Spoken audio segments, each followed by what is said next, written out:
And that is nice. Let me know what your favorite cover of that song is because it's stiff, man. Stiff competition, stiff competition. But Caifanes, Jaguares, always gonna be at the top for me. All right. Is it your first time, Vic? Vic says, I'm gonna see Caifanes next month. You don't know how excited I am. Yeah, man. I've seen him twice, and it is so beautiful to see them play live because it is the most multi-generational shows I've ever been to. It is beautiful to see. You see old people, you see older parents with their like younger kids. You see young parents with like their fucking young children. It's awesome to see, man. And the first time I saw them, it was like euphoric. It was, man, it was fucking magical. Like it's a little embarrassing, but to admit like how profound that experience was because again, this sound is what I grew up with, rock en español. Like I said, I didn't grow up with rancheras like that. I didn't really grow up with corridos, but I did grow up with more modern stuff and definitely rock en español. And Caifanes is like fucking poetry, man. I know it's cliche. I know it's all that stuff. Like if, especially like if you if you're Mexican, like it's a cliche to be like, oh, Caifanes way, like that is esas música cabrón, you know? Uh but it really truly fucking is. And yeah, they were fucking amazing live. I can't imagine what it was like to listen to them live in their prime because lead singers they start learning their limitations and they start giving it to the crowd, you know, like, all right, let me hear you out. And you know, he did that a couple of times. I'm like, damn, I wonder what it was like when he was like, every note was his. That Pearl Jam is wild. I don't think maybe for white people, but I feel like Caifanes is like collectively like, anywho, all right. The lyrics, man, the lyrics. So I've been, you know, I didn't stream yesterday because I had some work stuff to do. It's gonna happen. What are you gonna do? I'm a working class stiff, you know. So sometimes that's gonna happen where, unfortunately, my schedule isn't gonna allow me to stream the way that I want to. But it was fine because it really made me think about some stuff. I felt like I got played. I'm not gonna lie to you. Like I've been having fun. I've been having a lot of fun with this. Uh, I mean, when you when this fool exposed himself the way that he did, expose his white mother, it's over. It's over. Like you lost. Like it's a wrap. You can't hang, bro. You fumbled too hard. It's a wrap. But it's just been too much fun. At a certain point, I gotta let shit go because you can only tell somebody, hey, I'm down to meet up in person, my own dime, my own expense, travel, all this stuff. At a certain point, you can only say that so much and that be ignored and dodged before you're like, all right, this was just a keyboard warrior. It is what it is. If you say you're going to meet somebody face to face and you are so chronically online, terminally online, that you can say the words face to face, and what you mean is a fucking online StreamYards, Zoom, whatever the fuck you want, Discord. That's what you mean by face to face. We exist in totally different fucking realities where I'm still organizing and doing things outside of this. And so when somebody says face to face, I'm like, for sure, homie, I'll go down to Argentina. That's cool.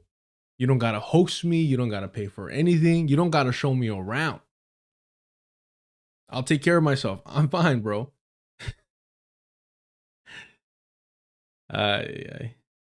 But That being said, uh, yeah, no, I mean, it's just fucking gross.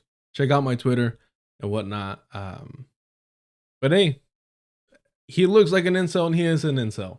What do you fucking know? What a shocker. What a surprise.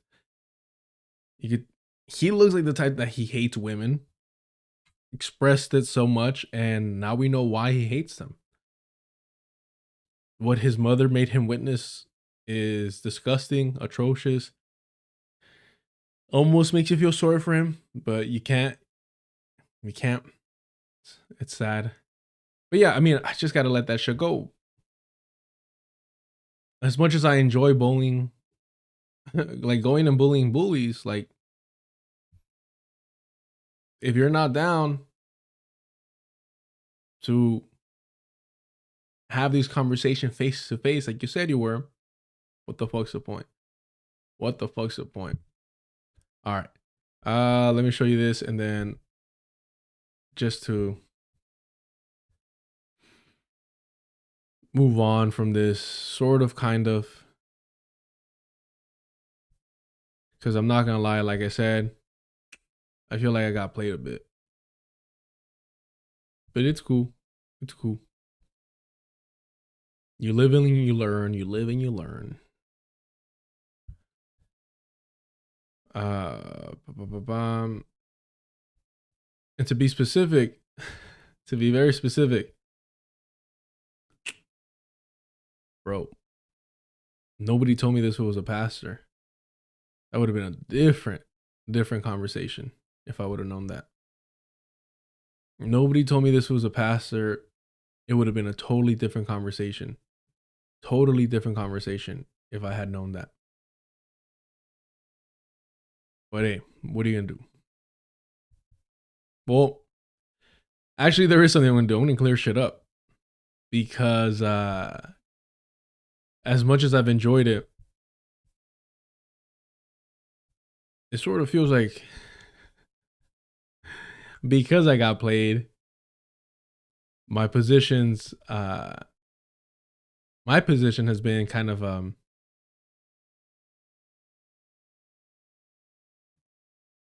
lied on, which is fine. That was gonna happen anyways. But where is it?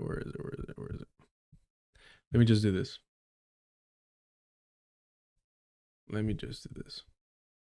So I've been, you know, oh, that's funny. That's the part that's been bothering me. All this other stuff with this food's been fun. But that feeling of getting played, I'm not gonna lie to you, that is bothering me. Because it kind of, man, it feels like I got set up a bit.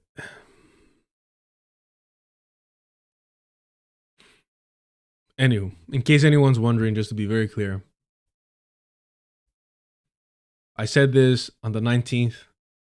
This is Bad Empanada's current user handle. He said I won't speak to him face to face. So when are we meeting in Argentina? Face to face. Already his fans have distorted things and saying, "Oh, face to face online, face to face online." Nah, bro. I'm still a living human being that is so part of the material physical world for the time being. All right, I'm resisting. So when you say this, you wouldn't be able to get away with that talking to me face to face, would you? You wouldn't be able to get away with that talking to me face to face, would you? You wouldn't be able to get away with that talking to me face to face, would you? You wouldn't be able to get away with that talking to me face to face.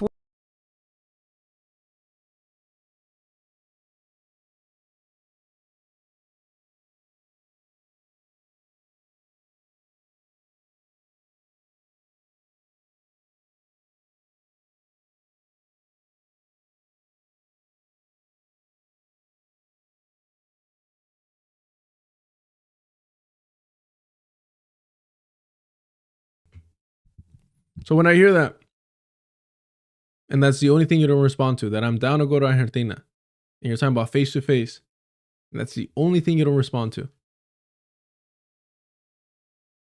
The only thing. All right, cool. All right. What can I do? What can I do? It's your own words. You wouldn't be able to get away with that talking to me face to face, would you? You wouldn't be able to get away with that talking to me face to face, would you? You wouldn't be able to get away with that talking to me. New drop over here. New drop. Because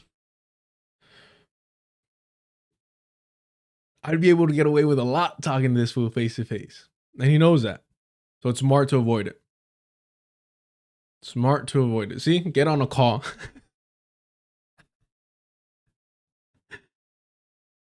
On a call. That's weird. I can't help it, Sheriff. I can't help it, Sheriff. No, but I'm basically saying, like, I'm going to say my piece about the whole Little Bill situation because it didn't sit right with me. This is fun because it's a great reminder that people play characters online. I can't do that because I don't have the bandwidth. Like, I can't, you know what I mean? I'm just me. The same reason why I don't lie. I don't lie because it's too much hard work. I don't care enough to keep up with a lie. Right? I don't. It's not that important to me. Most things aren't. Most things aren't. So I present myself the way that I am. If anything, I'm a lot more of an asshole in person. I say things that may be out of pocket, again, in hopes of making people laugh and just making everyone's day a little bit better, kind of relax and remember that life's a fucking joke. But again, if you say you wouldn't be able to get away with it face to face, and I'm like, cool, let's meet face to face. I will fly down to Argentina to make it happen. And that's the only thing you'll respond to. That's the only part you're quiet about. All right. Message received. Message received. I got to move on. So I'll put the nail in the coffin on the Little Bill conversation. After the stream, actually, I'll get that shit done. I'll clip out my initial reaction to Little Bill's video because I also feel like a lot of people didn't see that, which is fine. It's a small channel. But just to clear things up, because man, I said some things in there that looking back, I was like, yeesh, all right. Normally I don't get family stuff involved, but it was in the moment. So I really don't see how you could portray me as going soft or being gentle. Again, when I talk to people, we're going to have a conversation. We're going to have a conversation, right? So that is my goal. That is my objective, to understand what you're saying so that I could refute and argue your arguments for what they are, not for what I'm trying to make them, but for what they are. And I want to be calm, cool, collective as much as I can be to be understood, maybe not necessarily by you, but by the people listening. I am someone that gets angry really quick. And so that's something that I try to combat because it's immature. It's a lack of emotional control. And I can admit that I struggle with that. Right? I voted for Kamala Harris. Is that a problem? Anna Walker, thank you for the super chat, says, my share for the Argentina flight. Thank you so much. Thank you so much. That means a lot. And I would have dipped into the Patreon money for that trip. Probably would have gone into debt a little bit. Not gonna lie, I'm already heavily in it. But it would have been worth it to just see how people react. Man, if you haven't seen somebody grovel to a Sam Piker like that before, I don't know what to tell you. You know what I mean? All right. Nah, I gotta show you. Come on. Y'all know I gotta show you. Yeah. Receipts all day. That is what is required around here. It's required. Receipts all day, bro. Kept using the appropriate word called neutered. Which I can't say around my dog because he still has a little PTSD from it. Poor guy. He's actually chilling in the room right here. But in case you'd wonder why somebody like this, oh, wrong one, would be so tough about talking face to face, in person, right? You wouldn't be able to get away with that. You wouldn't be able to get away with that talking. You wouldn't be able to get away with that talking to me face to face, would you? You wouldn't be able to get away with that. This is how he acts online. This is online. Fucking so annoying. Anyway, I gotta go to bed. I'm so tired. Okay. All right. Okay. Thank you, guys. Do you have someone else? No problem. It's finally great to talk to Hassan Pike. Thank you, guys. Do you have someone else? Thank you, guys. Do you have someone else? All right. Thank you, guys. Do you have someone else? All right. Thank you, guys. Do you have someone else? All right. Thank you, guys. Do you have someone else? No problem. It's no problem.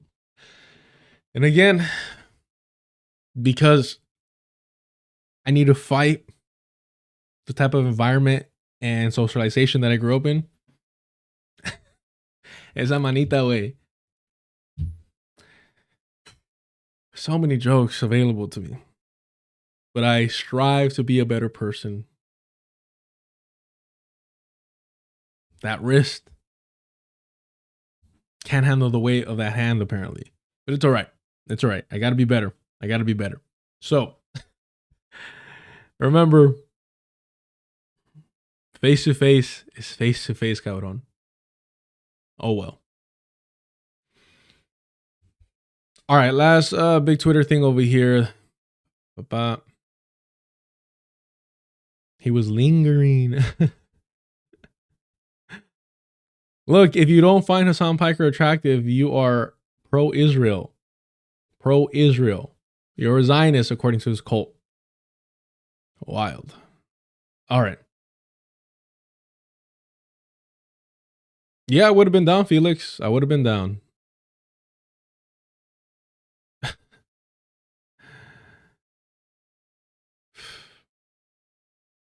BT, he used them and abused them. He used them like his attack dog and then just threw him aside, which is why, again, these people are unprincipled. To let a democratic sheepdog use you as an attack dog is wild. Sheepdog, attack dog, and then you find out that Empanada exposed his white mother, who was a white woman, for certain proclivities with the canine species. Fucking repulsive. Anywho, check out the Twitter if you want to know him a little bit better and how he exposed himself. His insight into white women, astonishing. Why you would do that to your own mother, exposing her like that is beyond me, but it explains why he's an incel. That's trauma. That is trauma, man. All right. Yeah, it is fucking gross. It is Am I petty enough to? Yeah, let's just fucking see it. Fuck it. So y'all know what I'm talking about. Why am I being coy?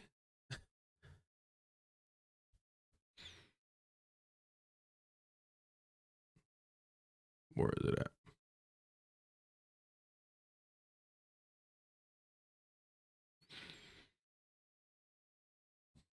This is what Bad Empanada said to a woman online, proving he's an incel.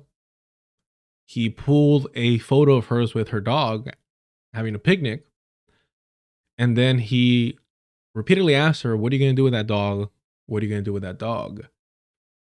Again, you don't speak to women immediately in this weird ass sexualized, straight up bestiality way, unless there's something sick and wrong with you, unless you're an incel. And then he tweeted out, I don't even need to say anything about what you white women do with those sort of dogs, do I? Does this fool forget that his mother is white?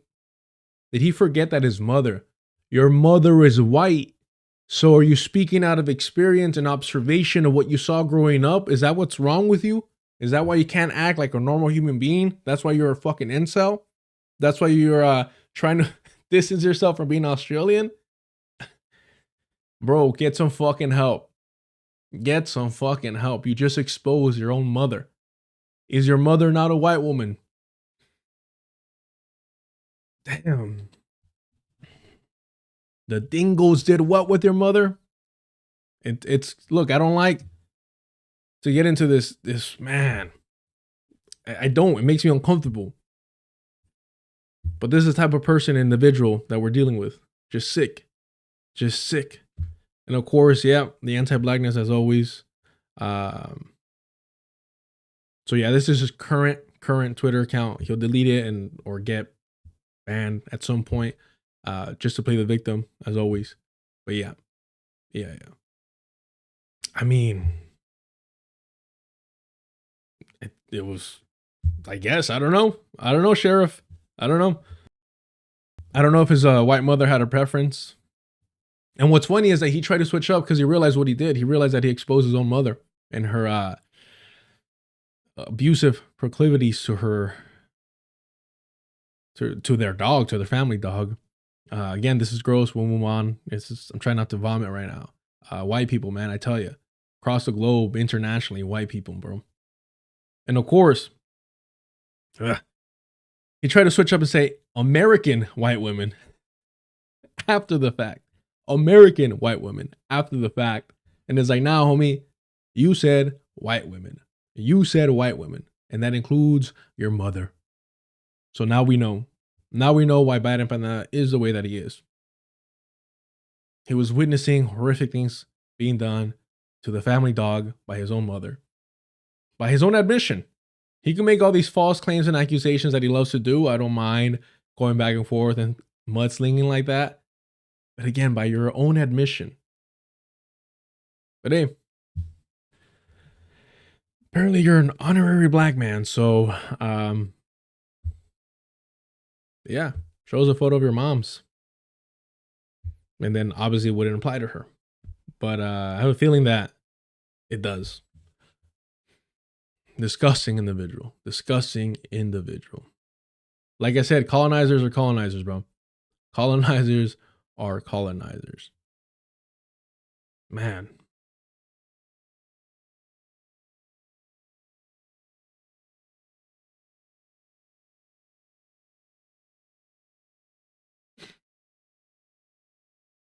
Look at that. Virtually identical. Can you spot the difference? Can you spot the difference?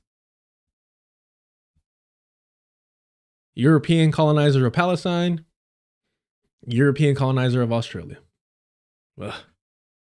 I thought it was inbreeding, but apparently the breeding involves a dog. Ugh. Gross. Nightmarish. Absolutely abhorrent. All right.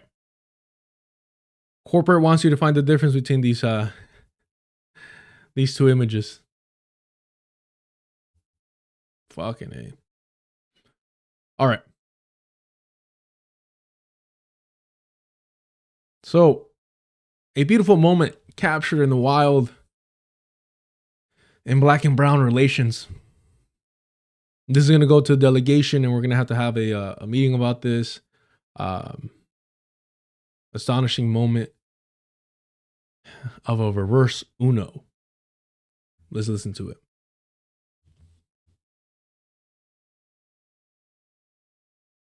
Or what they call it? The beaners? The beaners. I don't call it beaners, No? Don't say that, bro. Hey,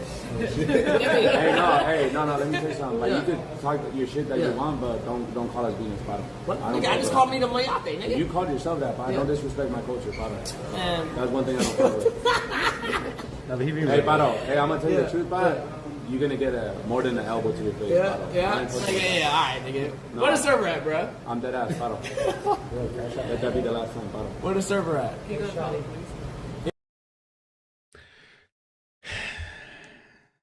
So I want to be very clear. I cannot stand this fool. I mean, one of the worst fucking people online right now. Apparently he's a boxer and is always trying to fight people in hopes of finding somebody that is unexperienced. Doing the whole thing where the little guy tries to like start shit with a bigger dude to like try and not just compensate, but also build an excuse for getting your ass beat. Right? But this who has assaulted people. I can't show the video, but he's assaulted like people that don't know how to fight. Right? And once you learn how to fight, once you learn technique, and I'll tell you, like, I've been in and out of martial arts my entire life, basically, at this point. I love it. It's therapeutic for me. I have never had interest in going pro or really competing. The reason for the competition stuff, as much as I enjoy it, I hate spending a whole fucking day at a gym, at a fucking gymnasium, what have you. Like a studio, a dojo, call it whatever the fuck you want to call it, right? Or like sometimes they rent out like little small stadiums. I can't stand, bro, spending your whole fucking day there. Like that's the part that like makes me go, I'm good. I'll ask my training partners to beat the shit out of me instead, because spending my whole fucking day somewhere, that for me is where I tap out. And maybe you can say, oh, well, that's a mental thing. Sure enough. But if you were to tell me, hey, do a fucking fight count, get ready, cut weight, whatever, show up at this time, and I don't have to spend the whole day there, just at that time, warm up and let's go, cool. But a whole fucking day is like, god damn, bro. It's just too much. I don't care enough, right? I do not care enough about this. I'm not that invested in this to waste an entire fucking Saturday or Sunday like around like a bunch of other fucking people competing. And it's just, I've done it before growing up, and I don't think it's worth it. It's usually a fucking drive. It's usually some traveling involved. I don't care for it. That part. The competing part is fun. I've gotten, bro, like, I've been concussed. I appreciate it. I love the fucking combat. I get it. But a whole fucking day and you're cramped, usually, anywho's, end up taking a fucking nap on your fucking training bag and shit. Try not to fucking get stepped on as people are walking by. It's just, I don't care enough for it, right? However, I'm not going to claim that I'm a fucking badass or chingon. I know enough to defend myself. At least I hope so, right? That being said, I would never try to use that against people that are untrained and try to like abuse that. One, because that's not fun. The fuck? That's not fun. I want to know that there's a risk involved. I want to know that we're playing some type of like physical and mental strategic game where we're trying to counter each other. We're trying to set each other up. We're trying to fake each other out. We're fighting for, a position. We're trying to create angles. We're trying to see reactions. Like all that stuff for me, that's fucking beautiful, right? I love that shit. There's nothing else you could think about other than what the person in front of you is doing. The rest of the world stops existing for once, right? And it's just that person in front of you trying to fucking knock your head off with their fists, with their elbows, with their knees, with their shins. That's all that matters. You cannot afford to be distracted at that moment and think about all the other bullshit in your life. It's just that person.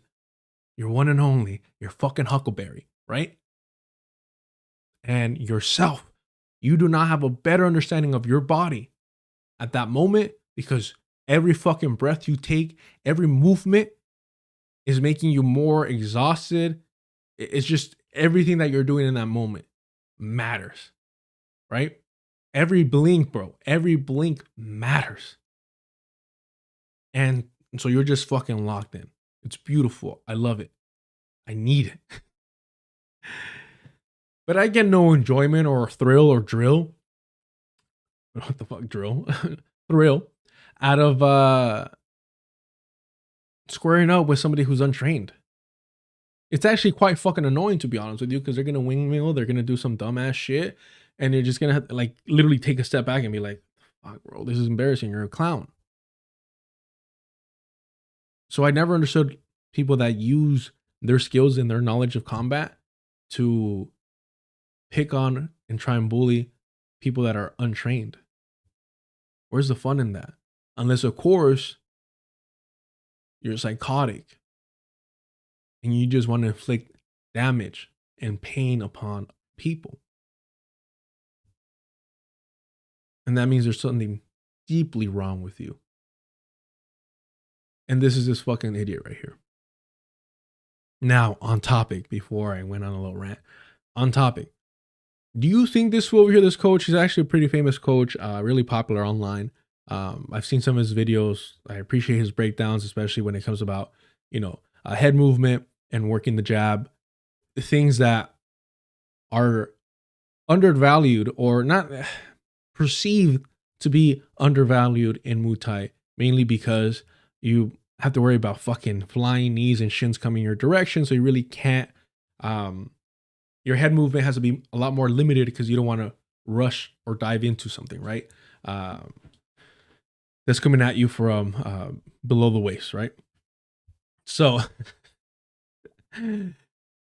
it's cool to watch his videos, but it's not very applicable to what I'm doing other than, the jab. So it's cool. Do you think this fool is checking all the brown little homies at his gym who use the N-word? Someone correct me, please. Let me know in the chat, in the comments. Let me know, please. Is this guy, when he's coaching, telling his fighters, hey, we don't use that type of racist language? Or does he laugh it off, dismiss it because it's so normalized? When he's around his homies, like he is now, not in the gym, right, where he's an authority figure, but just another one of the guys,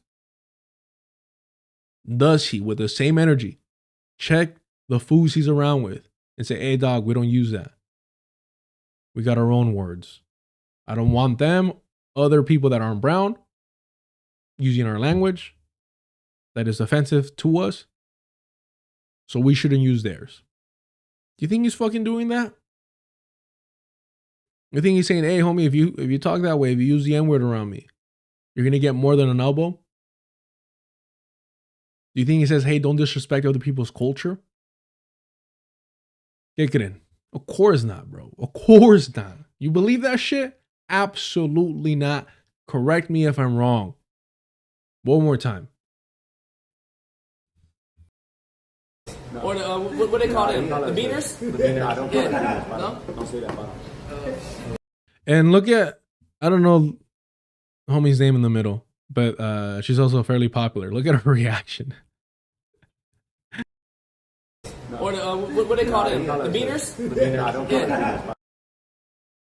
How many times in her fucking life do you think the N-word has come out of her mouth? Just a ballpark.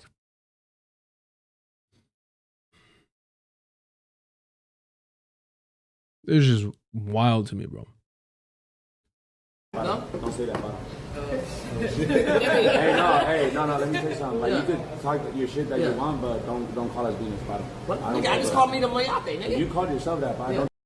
And for those of you that don't know, for those of you that don't know, that word that he said, I can't say it.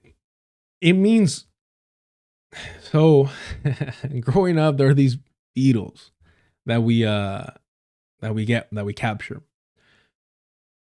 The beetles are green predominantly, but they're also black. And what we do is we grab them and we tie a string around them, like little psychopaths, and we use them like kites, and we just let them fly off, and we have the string and we're moving them around and stuff like that.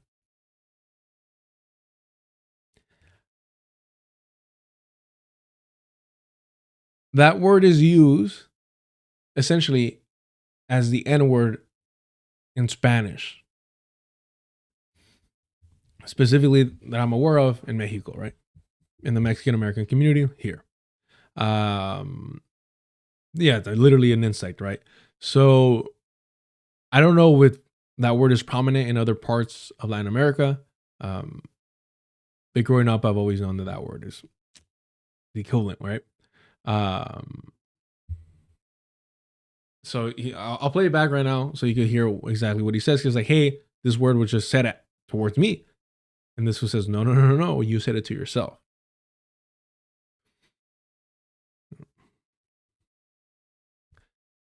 Yes, the first part. We don't say the whole thing. It's just the first part. What? Nigga, I just called me the Mayate, nigga. I mean, that's where it comes from, bro. At least that's... Anyways, growing up, there was a lot of travel back and forth between... I'm only 2 hours away from La Frontera way. There's a lot of travel back and forth growing up. So a lot of the things that I first learned about growing up was from both. I'm first generation, so we're talking people that literally just got here, are grown ass adults, don't have anything of the American culture in them, right? So it's not like I was introduced to this word here. It was kind of osmosis.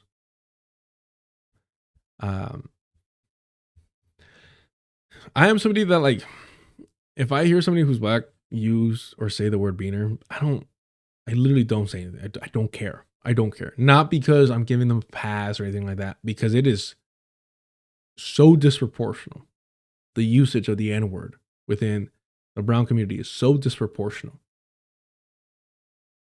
that if you already, like, if you're already at a mental place where you're saying the word beaner,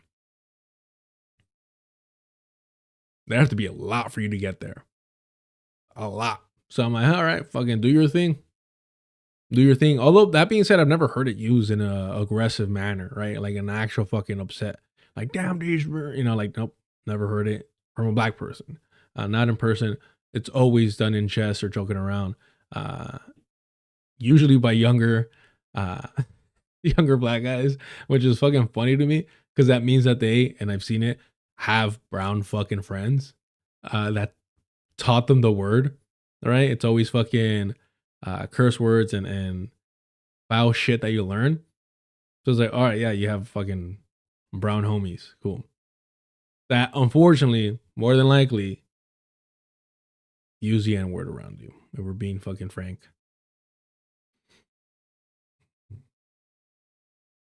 Yeah, Dom, that's what's up, Dom. I've done those runs a couple of times I've been involved in those runs a couple of times as a kid. Yeah, Dom says, my pops sends TJ to get cigarette cartons every week. Every week is wild, bro. I hope he went for more than that. But yeah, like shit like that all the time. All the fucking time.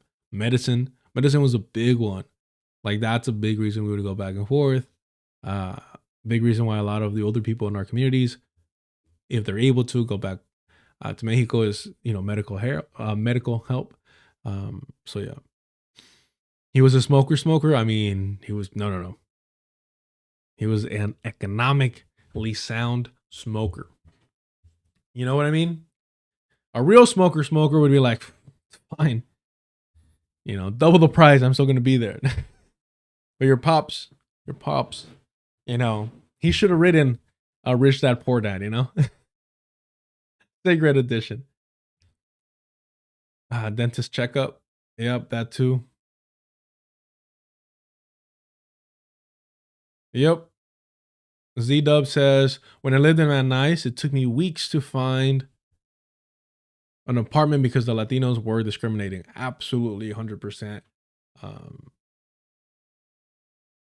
Look, you wouldn't want to live around them for your own well-being and safety. Because, again, anti-blackness is so fucking normalized and ignored in the brown community. That, like, I don't know, like, it just, if I'm being honest, like, if those places were that fucking racist, that anti-black, I would have been concerned for your safety living there. Because, like, some of these who's no fuck about repercussions,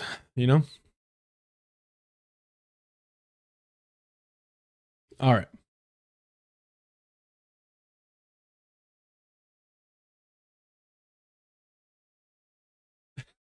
What? And Walker says, in Toronto, I saw a group of white guys chasing down another white guy in the middle of the night. talking in Jamaican slang going, yeah, I'm not going to say it, but okay. I wanted none of that smoke, just minding my business. So they were all white, but one of them was, but the ones chasing the one other white dude were speaking in with Jamaican accents. I don't know. That sounds like a bit.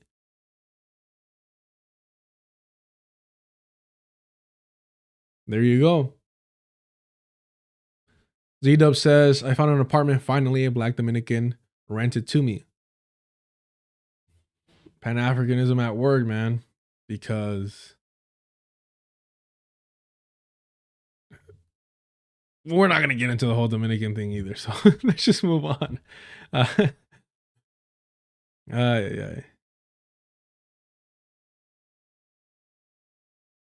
Yeah, it's funny how that doesn't samurai, how it doesn't work the other way, right? You always hear that excuse from brown people saying, oh, I have black friends or I grew up around black people, yada, yada. And it's like, how many of them are saying beaner, mojado? How many of them are saying shit like this? Fucking less than like 1%, if that. All right.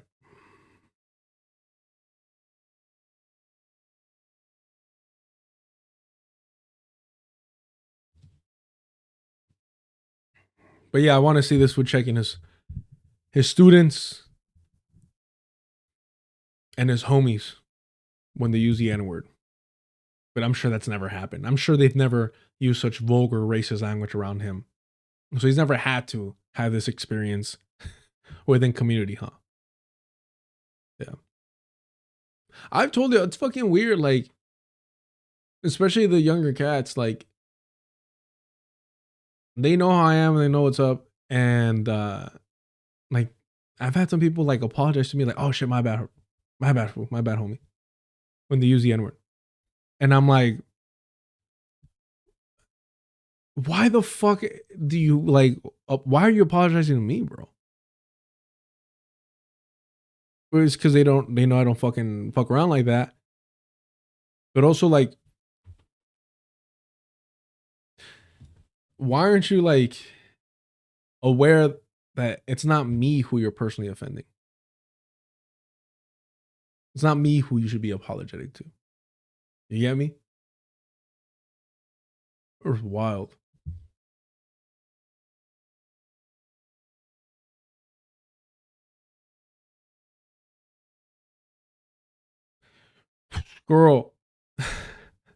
Squirrel says, I also noticed that the term seems really gendered. Like, I noticed a lot of more younger Latino men and boys joking around calling themselves that term than women and girls. Are you talking about the N-word? Or are you talking about, be more specific if you can, you know? Give me 1 second.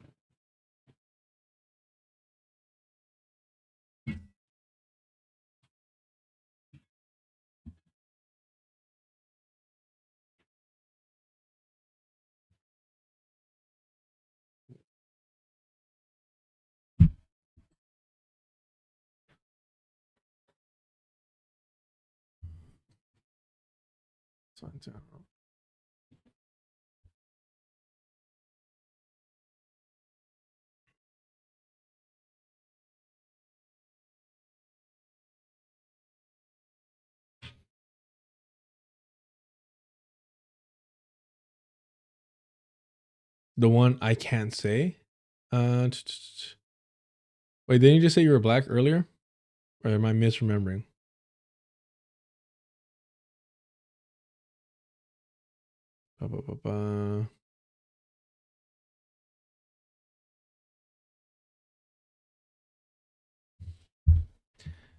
God damn it. Fucking using context clues over here for racial slangs. Oh. No, you know what? It's not really that common to begin with. But yeah, I guess in that sense. Because I was about to say, you don't know Latinas if you You don't know brown women if you think that their usage of the N-word is gendered, because fuck, bro. The tomboys, the Latina tomboys, the ones that like are fucking drinking beers with the other fucking fools. Jesus, man. Have times 2. Whatever the brown dudes are saying, the N-word, whatever amount, multiply it by 2 for women, man. But oh shit, I'll give you an example.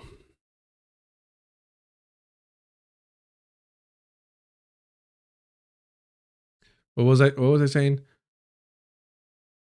Yeah, I mean, we don't really call each other beaner, bro. We don't really say it. We don't really use it like that. It's not very prominent. Definitely more amongst men when we're joking around. But nah, we don't really use it like that. If anything, when we're talking shit amongst each other, and by each other I mean like people that are documented and undocumented within like the same community, friend groups or whatever, then those type of words or specific things will start to get used.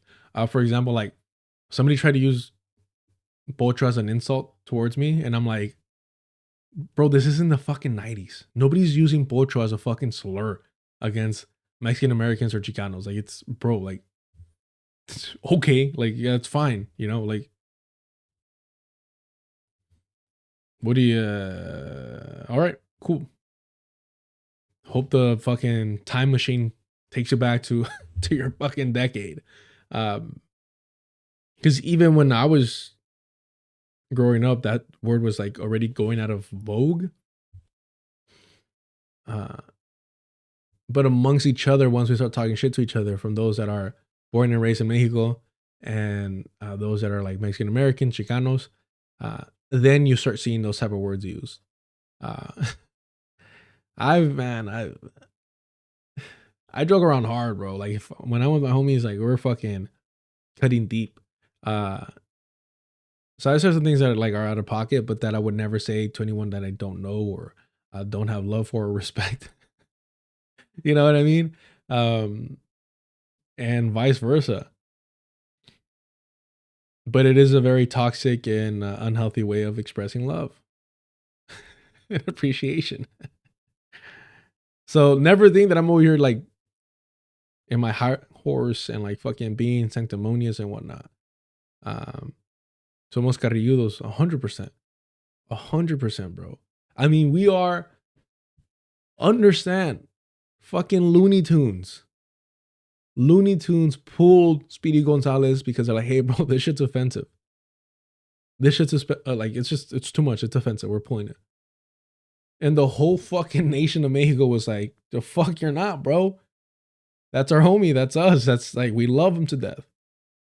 And I've talked about this before, how that same type of willingness to be, to find humor in the most offensive is weaponized to excuse anti-blackness, right? Oh, well, if we can take a joke, then you have to.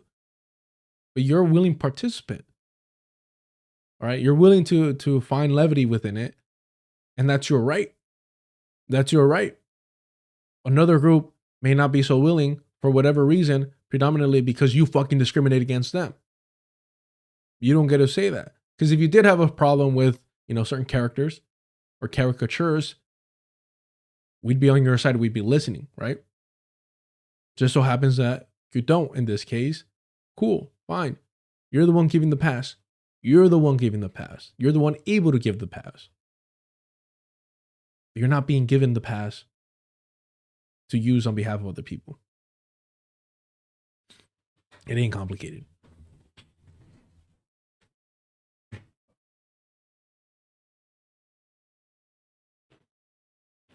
Yeah, cabrón. All right, let's listen to this to kind of really express what I was talking about earlier.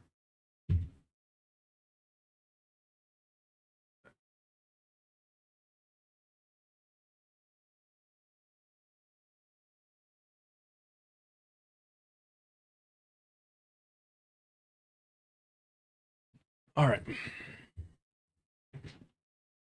How we doing, chat? We're about to be an hour in, then we'll get serious.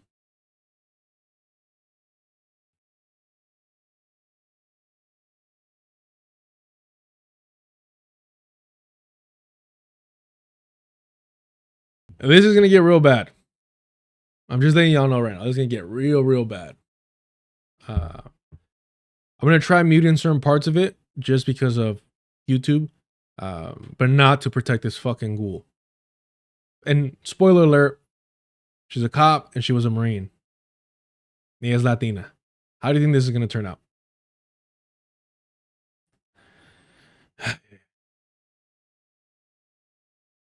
The amount of times that I will always and forever say that I fucking hate niggers. God, I fucking hate change. I hate y'all. Like, you, like, I don't fucking, oh, we were slaves this entire, I don't give a fuck, nigga. Like, for fucking reason you guys were fucking, you guys don't know anything better than to fucking steal. Like, oh my fucking god, nigga. Like, I was literally eating fucking food with my friend. He had his, oh my god, like, I don't know, por Dios, por gracias de fucking Dios, I had my fucking wallet next to me, like, my whole purse, and those fucking, like, literal fucking small ass chimp not to fucking steal my fucking wallet, nigga. Oh my god, nigga. I would have grabbed my heel and like, what the? I know you don't want to talk. I can't even like mute it properly because it's so much. It is so fucking consistent. And there's like no pause. It just rolls out of her tongue because that's what she's saying all the fucking time. And yes, it's amongst friends and family members. Yes, it's among friends and family members. Understand that all her friends use the N-word. That is her fucking group. Everyone in her group uses the N-word. Let's be clear about that. If this is to the extent that you're fucking using it to, absolutely 100%.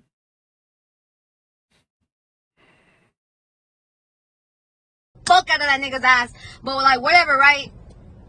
Some other They're edited versions. I have not seen them on my manifesto. My apologies. Yeah, look, somebody says it checks out Texas/Mexican Latinos. It's not just Texas though. You know, I'm sure things are a little bit different there.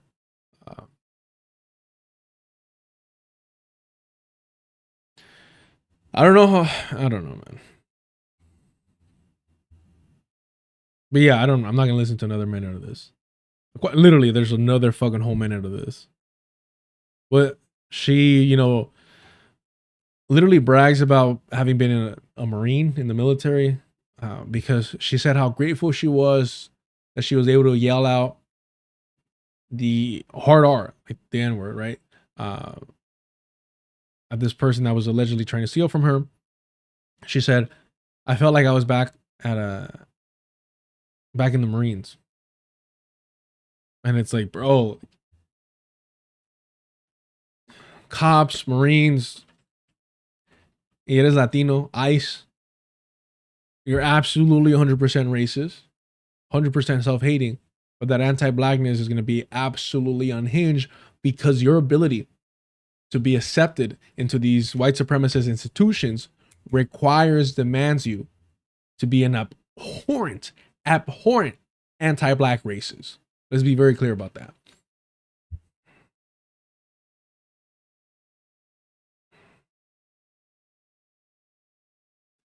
Water says on the Twitch chat, it's wild that they always say it more than black people. I don't even think that's an exaggeration on your part. I don't think that's even an exaggeration, to be honest with you. I think you might be right. It's wild that they always say it more than black people. I mean, it's a whole Spamtana.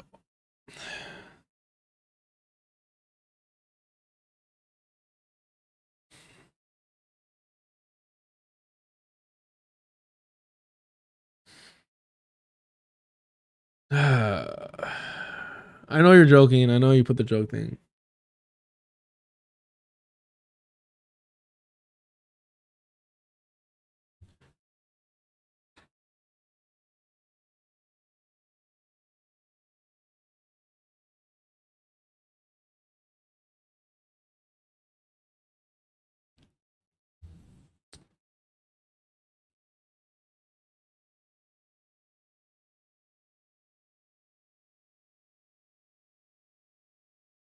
Spam Tana.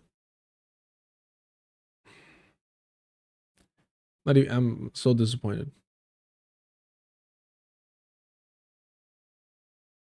Yeah, tis. Because, and this is gonna come out of pocket or be, I'm not trying to minimize how fucking racist she is, and she really is. Save that fucking joke when at least we're talking about something that's bad, bro. Come on now. Ay.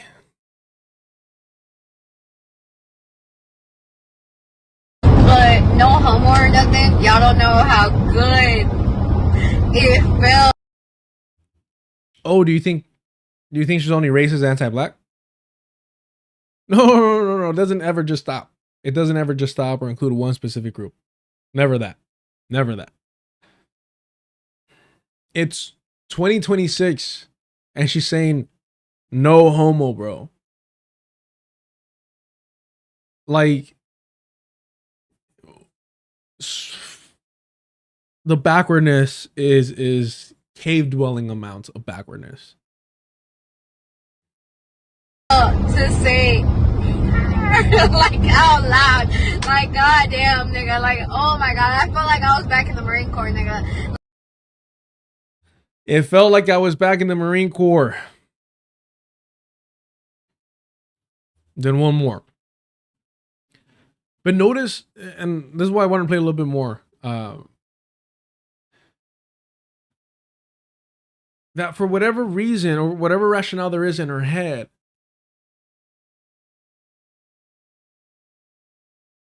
I just want to highlight the sheriff, and I'm sorry, I know that she's not living up to the standards of the U.S. military here. But the fact that she's like, you know how good it felt to actually say like the hard ER out loud.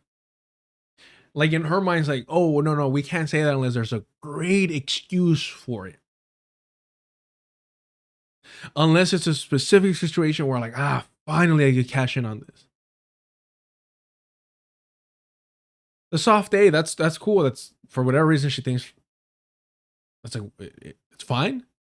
But the ER, it's like for special fucking occasions where I really get expressed my hatred, my anti-blackness and my racism, then I can use it. Because even in this video, she like whispers it. You know what I mean? She's like,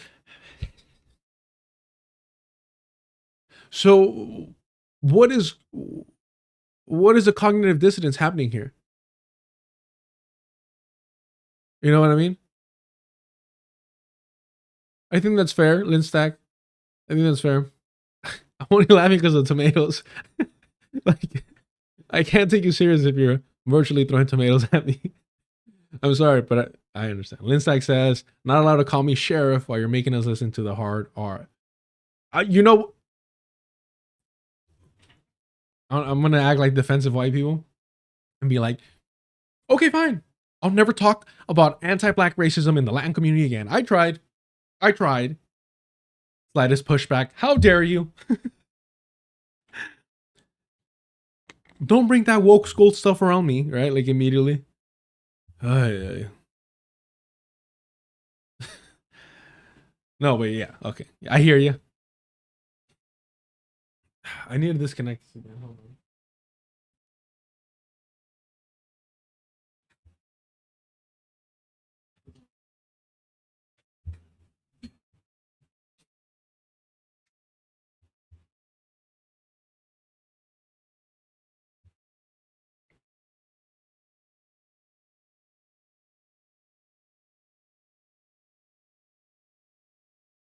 I don't even know.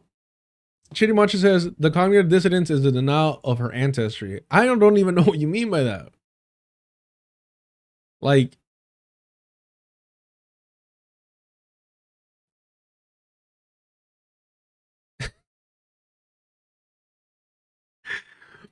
hey, y'all notice how they disappeared once they exposed themselves with the I shan't cap. Nary a cap was around. Ay.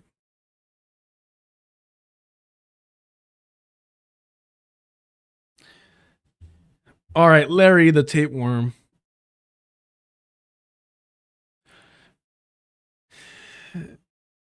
Is that Always Sunny in Philadelphia? Because I know there's a tapeworm bit in The Office as well with Kelly. That was a great fucking bit with Creed and Kelly, and Creed's like a great little aside. Says, I'm late, but was there something Mike from PA said specifically that makes you say he's anti-black, or is it a position of his? Well, let's fucking find out. Let's fucking find out. All right. God damn it, guys. Squirrel says those Spaniard ancestors urged her to use the hard R. So, me and my Palestinian homie can be very unhinged as well. Like, we're talking shit to each other. And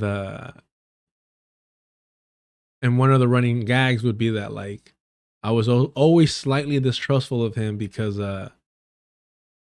you know, the colonizer Spaniard blood within me still remember the Crusades and couldn't get over the loss. All right. How we got to that level of shit talking, you'd be surprised how quickly we got there. All right.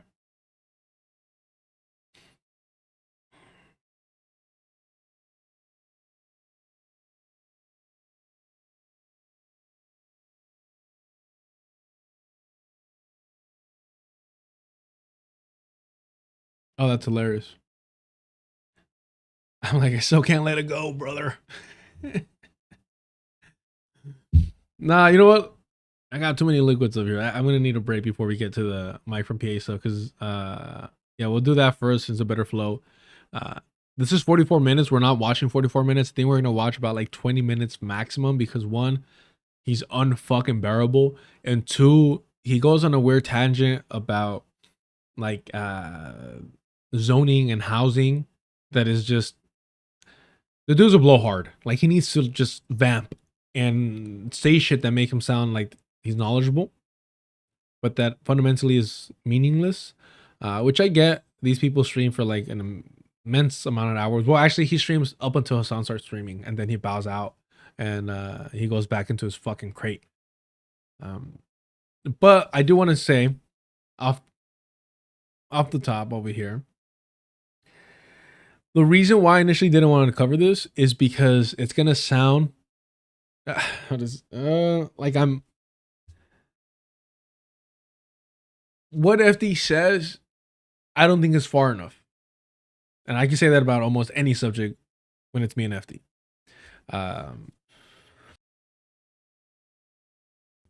But the reason why it's extra annoying in this video, at least, is because it gives Mike from PA so much fucking room and leeway to spew his nonsense that these motherfuckers, Mike from PA and the white left, never actually engage with the fact that the New Deal and FDR were there to save capitalism.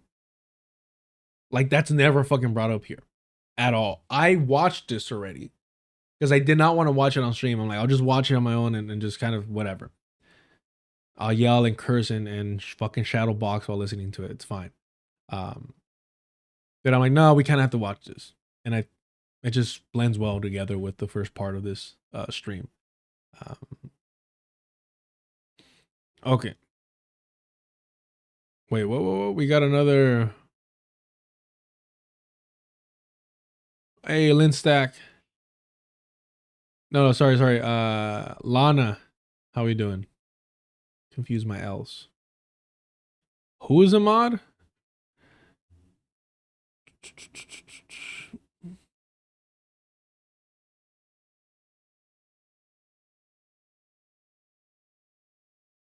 Anywho, I'll be right back, y'all. I'll leave you with what are we playing? No, you know, we got to pull this up because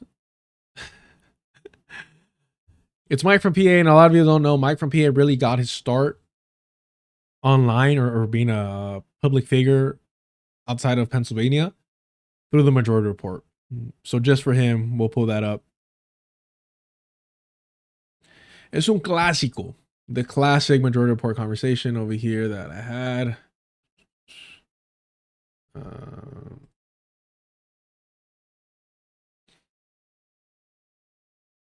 Oh, now it won't pop up because it's unlisted, huh? That's funny.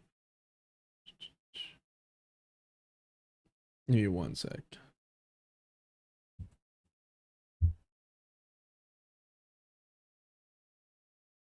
Oh, what are we doing here? Oh,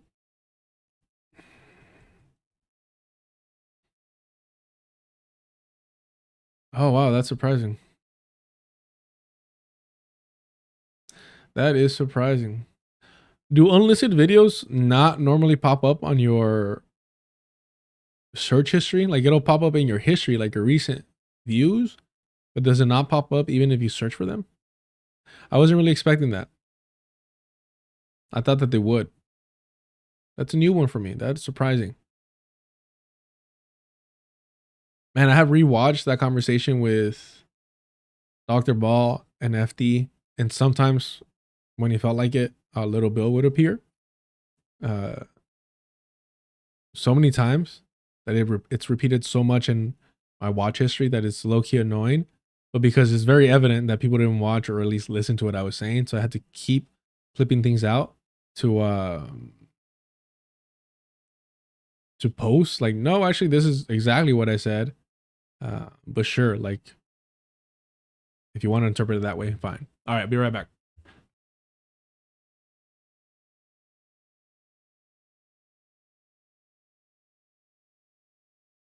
Right, how you identify as white, because that's what they were spewing the whole time. Their allegiance to whiteness, their allegiance to the settler colonial white supremacist project of Israel and the United States. They did both.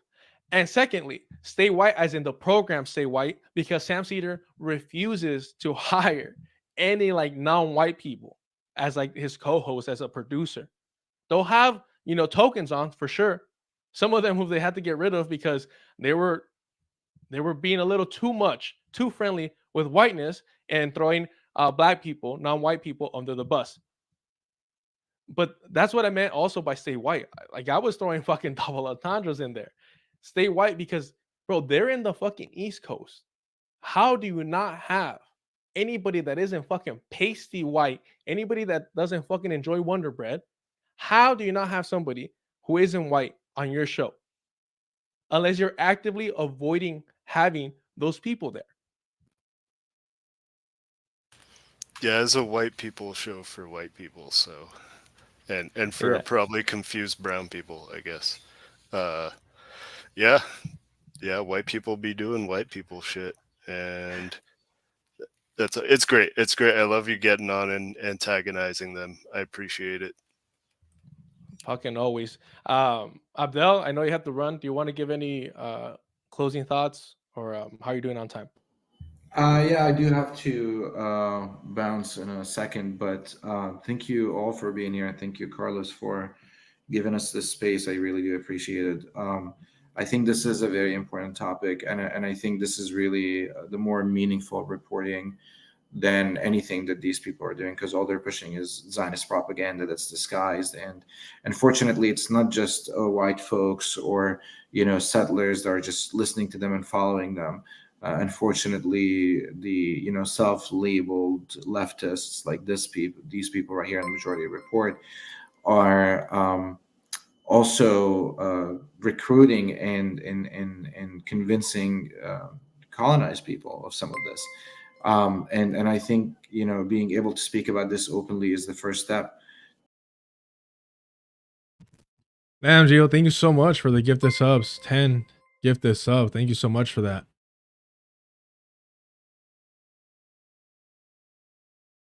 That's so awesome. Thank you so much for that. Oh, I don't even think I have alerts for that.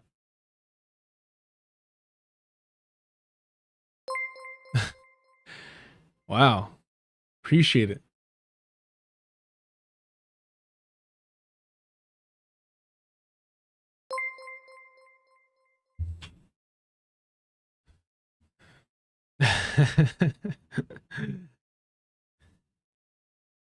I do need to make an alert for this because that thing would be going wild right now. I guess we got to give you some of these right here. They had classes in settler colonialism and decolonization and de-Zionizing the Jewish mind. You know, really stupid, cringy. You say we. Who are you referring to when you're talking about Sam, huh? Well, I don't Settlers, get it. Europeans. Hold on. You're talking about white people, or are you talking about Jewish people? No.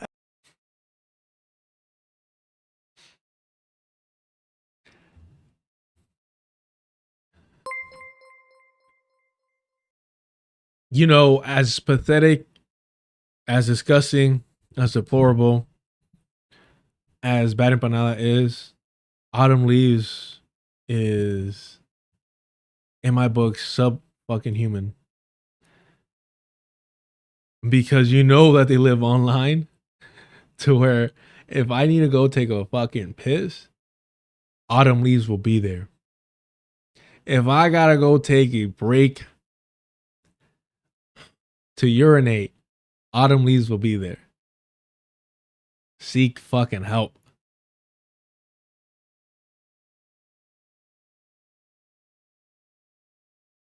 They used you and threw you away when you became a burden, and to do it again. Because you have a fucking problem. You have, and this is your life. This is all you have to offer the world, is to be a mod for the Majority Report. That's all. That's all. That's all you have in your life. To be evidently so. No, they just had who gives a fuck who they had on. You keep Sam Cedar's name out of your mouth. You won't see me. You know the deal already. Do you listen to how, like, I'm more concerned about Sam Cedar's well-being knowing that you're alive. And you know that he would agree. You know that if I were to talk to him and I would say, hey, bro, by the way, we have one of your mods that's in my chat saying that there's an arrangement, that a deal has been struck, that if I criticize you, that if I play our debate, they're going to be in my chat losing their shit. I'm afraid of like talking to people who are. What do you think Sam's going to say on them when they already toss their ass to the fucking trash like you are?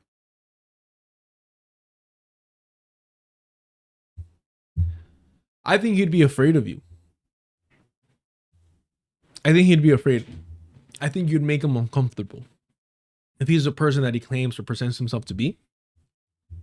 Because understand, he checked Emma Vigeland live, her waspy ass, when she tried to claim that I was anti-Semitic. That's his fucking employee, his co-host, live on air. How far do you think he's going to toss your parasocial, obsessed ass? How far? How far, bro? It's frightening, Sheriff. It's fucking frightening, bro. I will kick you out of this fucking community so quick if I know that you're around other communities fighting for my honor. I'd be like, seek fucking help and get rid of that parasocial fucking brain rot. Because that's not what I'm here to promote. And I will not put up with that shit.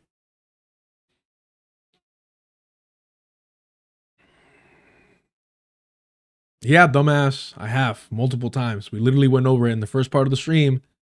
But you, unless you hear Sam's name or his voice, you're like asleep. Because that's all you're fucking useful for. All right. Enough of these fucking Zionist propagandists. We're talking about Iraq. I got fucking calls from military personnel whose lives were destroyed during that time. Adam leaves. Include me in the fucking note, please. Can't wait to fucking celebrate that. All right. Talking about the majority report and how they are a breed of fucking Zionist racists. Let's go over one of their alumni. Is it alumni? Is that how you say it? Anywho, Mike from PA. And again, this is not a video defending FD's position because FD's position is so fucking watered down. Let's get to it. Leftist movements. Racism is in opposition to leftism. Racial discrimination and racial bigotry has always been a direct goal. Eradicating that has always been a direct goal of leftism. It was communists in the Deep South that were organizing against Jim Crow first, before any other group. Their presidential, vice presidential nominee in the Already, it was communists.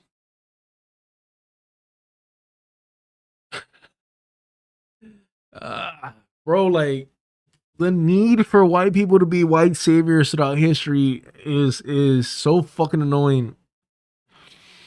Were those communists black?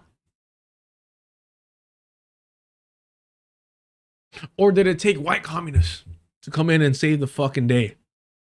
Like, what the fuck are we doing, bro? Off the... Literally, what are we in? Not even a minute into this bullshit. 22 seconds. 22 seconds into it. 22 seconds. And already that. God damn.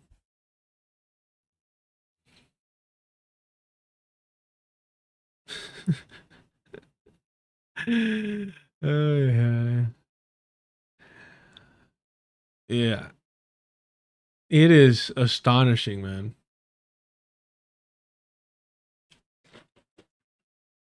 God damn it, bro. 22 seconds. It already has to, like...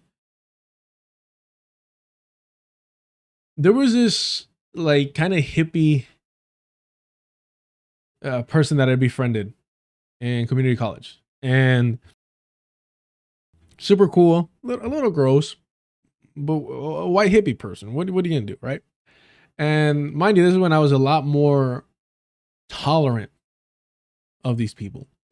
And the reason why we fell apart or why we stopped talking is because I was talking against white feminism. And she's like, how dare you? This is misogynist. They fought for this. They fought for that. There's, women's rights, all this shit, all the typical white feminist talking points. And I was like, you do realize that they were literally saying, like, don't give black men the right to vote. Give it to us instead. Like, that was one of their major fucking talking points. How they weaponized anti-black racism in order to promote a white feminism.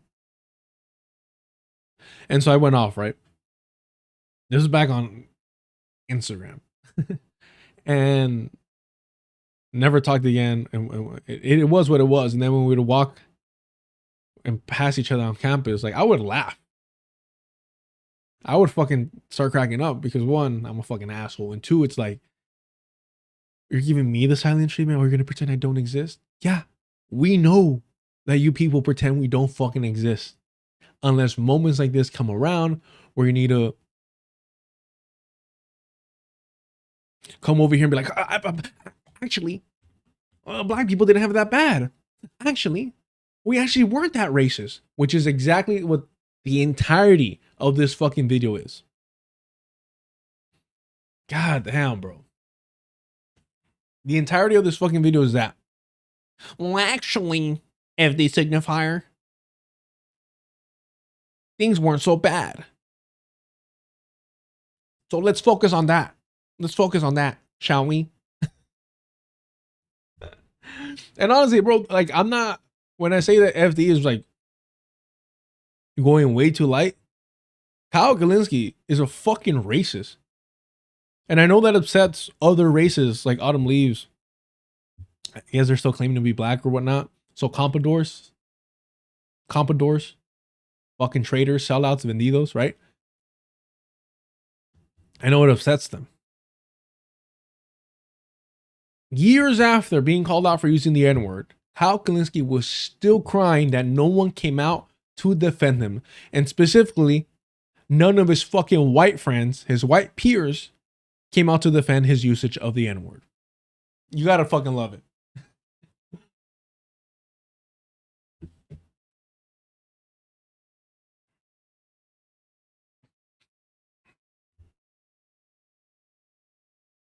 In fact, let me pull that up now. Let me find this real quick.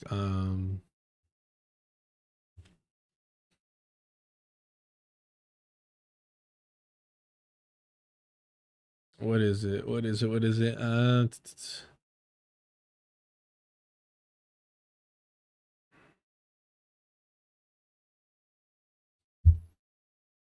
Yeah, here it is. This is 4 years old. Oh, that was so long. That was so long ago. Bro, it had been almost the same amount of time since he got canceled, according to him, for using the N-word. Repeatedly, mind you. I've shown this before on stream. Where are we right now? When I got into my, scandal. When I got into my scandal, I need to. That makes me want to add like the recess drop of like scandalous. Who remembers that? This is what it reminds me of, bro. What the fuck are we doing here? Fucking white people, bro. Oh, what the fuck just happened?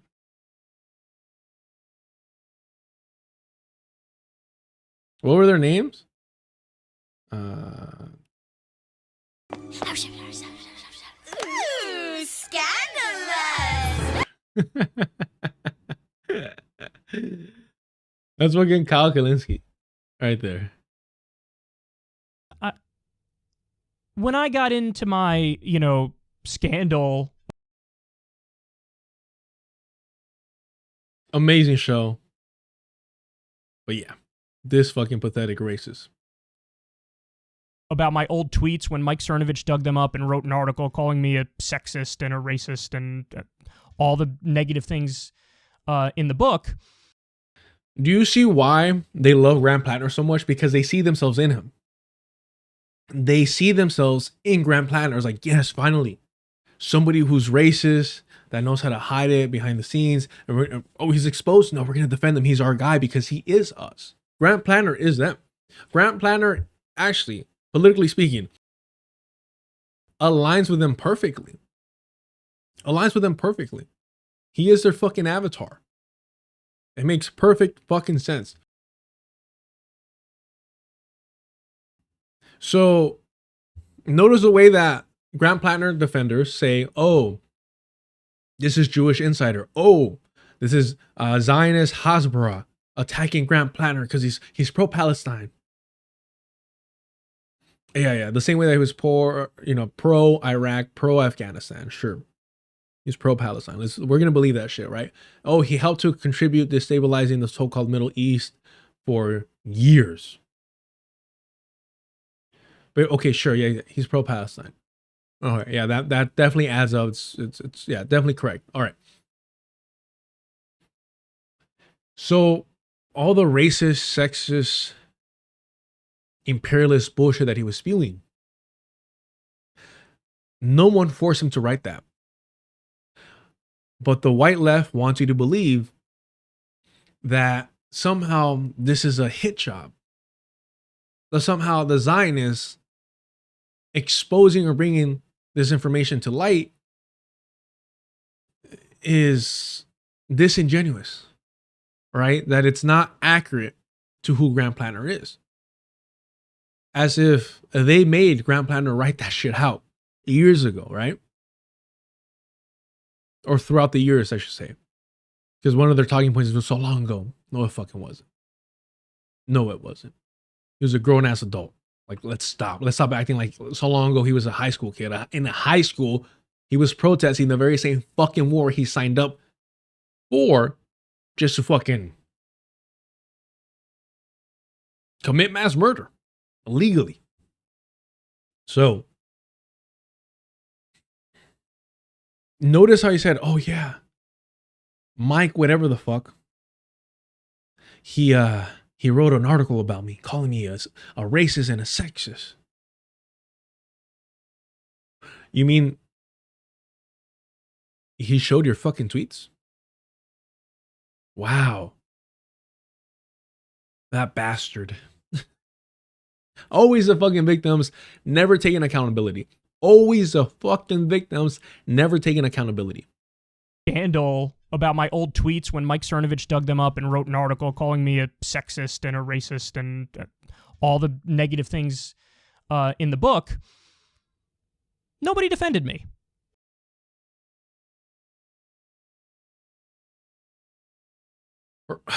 Fucking shit. White men are perpetual victims. White men are perpetual victims. This is what I'm saying. Like, FD didn't go far enough. It's not that there is a racism problem, an anti-black problem, a white supremacist problem on the white left. Is that they are racist. Is that they are white supremacists. It's just northern style racism. Nobody defended me. Perpetual fucking victims. It's always about them. It's always about what they're gonna lose. It's always about how they look. It's always about their feelings. It's always about them. Right? Because this supremacist mentality requires this narcissism. Right? It's not only am I better than everyone else. It's not only do I know more than everyone else. It's not only should everyone listen to me. It's if you don't do those things and if you disagree with those things, I'm a victim. I'm being oppressed. I'm being targeted. I'm being attacked. Accountability for them is oppression. And because nobody checks them within their own circles, their fellow white people on the left, the right uses it. And it's to their benefit because then Kyle Kalinske could cry and say, oh, it was a hit job. It was a hit piece. Mike Servo, whatever the fuck, I don't give a shit who he is. Wow, he took screenshots of the fucking shit you said? How dare he? So foul. That's below the belt, man. That's not right. That's actually worse than what you wrote. And this is how they protect each other and keep it white. This is how they keep it white. By not bringing up the shit. By not calling out each other. Because they're doing the same fucking thing. It just hasn't been exposed yet. They're doing the same fucking thing. It just hasn't been exposed yet. Right? Wouldn't you agree? And then also, listen, when I got into my, scandal about my old tweets when Mike Cernovich dug them up and wrote an article calling me a... This is what they call being racist. It's just a scandal. Sexist and a racist and all the negative things in the book, nobody defended me. And listen, I'm totally fine with that. I never held a grudge over it. I never thought like, how dare, all my friends in lefty circles not come out of the woodworks and, put their neck on the line for me. I just thought, listen, this is par for the course. I don't expect everybody to come. I'm not entitled to other people going out there and responding for me. I just thought, hey, it is what it is. This isn't high school. We don't have cliques. People could think whatever they want to think, and I'll handle it on my own. And it was the exact same thing with Crystal when it came to that article that Nathan J. Robinson wrote not that long ago.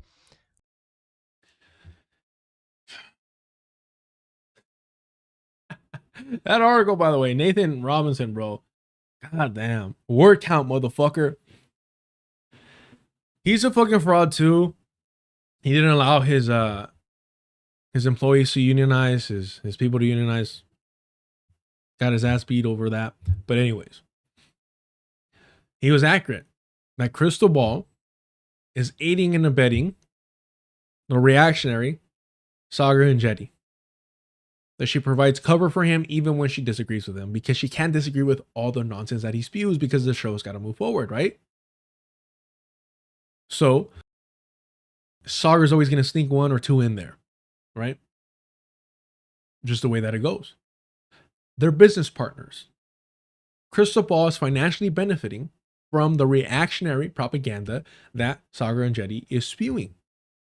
It's to her benefit for him to be unhinged. The moment it's never going to happen, that he says, oh, you know what? I'm not going to serve white supremacy. You know what? I'm not going to serve capital. I'm actually going to treat people humanely and want a better fucking world. Breaking Points ends. The show's over. So it is financially beneficial and in her interest that Saga Grangetti continues to be a reactionary. That will make her money. That will give her more views and attention and clout within this fucking social circles, right? So Nathan J. Robinson was right, but again, all these fucking white people are unprincipled, and now he's all buddy-buddy with Crystal Ball because of access and clout and status, right? These are unprincipled people. But again, it's one thing to say, oh, it was so long ago when I tweeted that racist and sexist shit out. That's not me anymore. All right, prove it, motherfucker, right? But it's a whole nother thing to say, nobody came out to defend me. And that's fine. That's fine. I knew I was going to battle this on my own. This scandal, all on my own. That's fine. I know how it is. I'm not mad about it. I don't hold a grudge. And none of you came to defend me about my racism and sexism. You're still the fucking martyr in your own fucking story. You're still the victim. And you expect me to believe that you're not a fucking racist and a sexist when you're still centering your white ass? I mean, look at these soulless fucking eyes. So this is what I mean when I said that FD didn't go far enough, which allowed Mike from PA to squirm his way through this conversation, or through this video, I should say.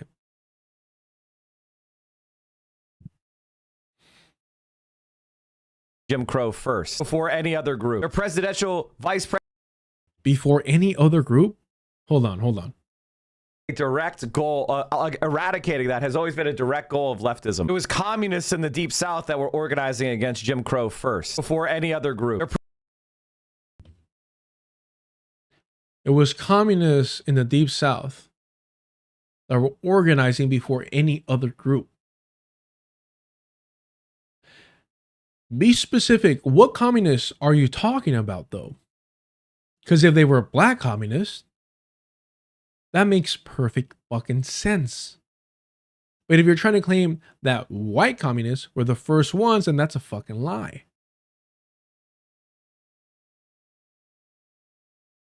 Because if it's black communists, why are you using that in your defense?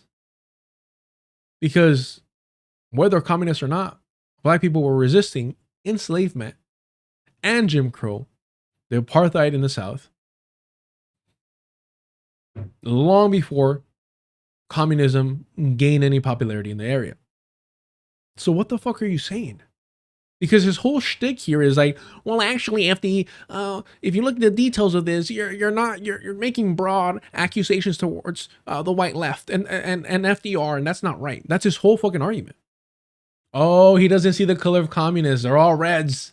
They're all reds to me, brothers and sisters. You're right, Sheriff. That's what it is. You're right. He doesn't see color of communists. Yep.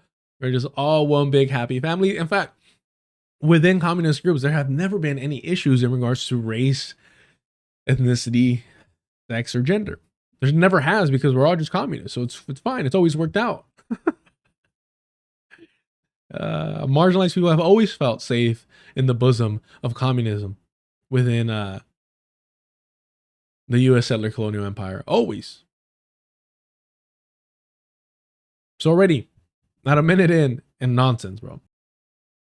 Vice presidential nominee in the 30s was a black man. So that's reality. I was just watching.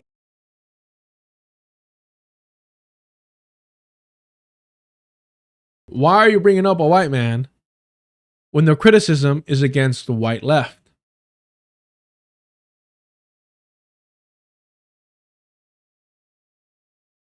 Kyle Kalinske talk about Hassan. I think it was Kyle Kalinske. Oh shit, am I being racist? We can do better. Okay, yeah, it was him.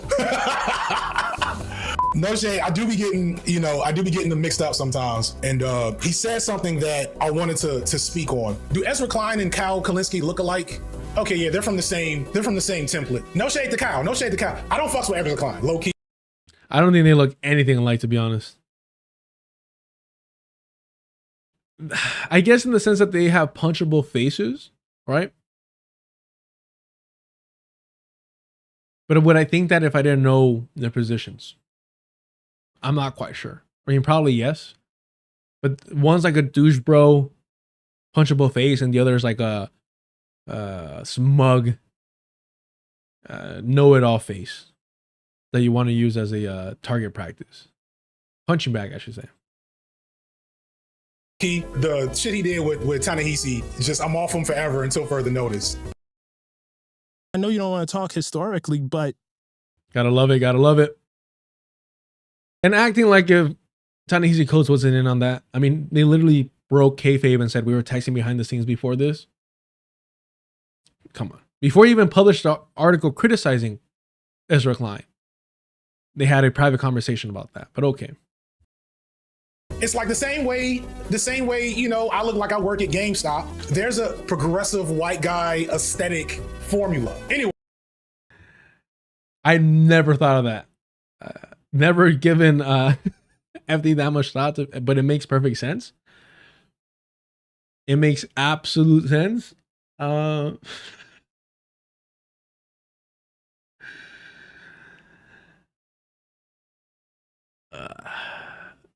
Let's just say that yeah, I don't want to offend the people from GameStop, but okay. Anyway, Kyle was talking about the alpha in the room, Hassan, and his recent tour. It's so funny. I said this on, I think, Threads the other day. Right after the election, everybody and their mama literally got on Twitter and said, the liberals need a leftist Joe Rogan. And most of us kind of said that sounds dumb. But also, we already have a leftist Joe Rogan. It's Hassan. It just doesn't work the same because, the right wing, yada, yada, things I'm going to get to in a second. It just doesn't work the same. The reason both Hassan Piker and Joe Rogan have such a large following is because they're both fucking idiots. They both cater to their fucking audience, and they're both pushing establishment talking points while seeming to be outside of the establishment, right? One of Joe Rogan's greatest tricks is that he's like the average Joe. When he's been, even before the Spotify deal, right? He's been in Hollywood for the majority of his life as a stand-up comic, or pretending to be one, Fear Factor, Radio fucking City, or whatever that show was called, with Andy Dick. Before the Joe Rogan Experience blew up, this motherfucker was already more Hollywood than anything. He's just a dumbass. So people was like, oh yeah, well, Hollywood people are smug and elitist and intelligent.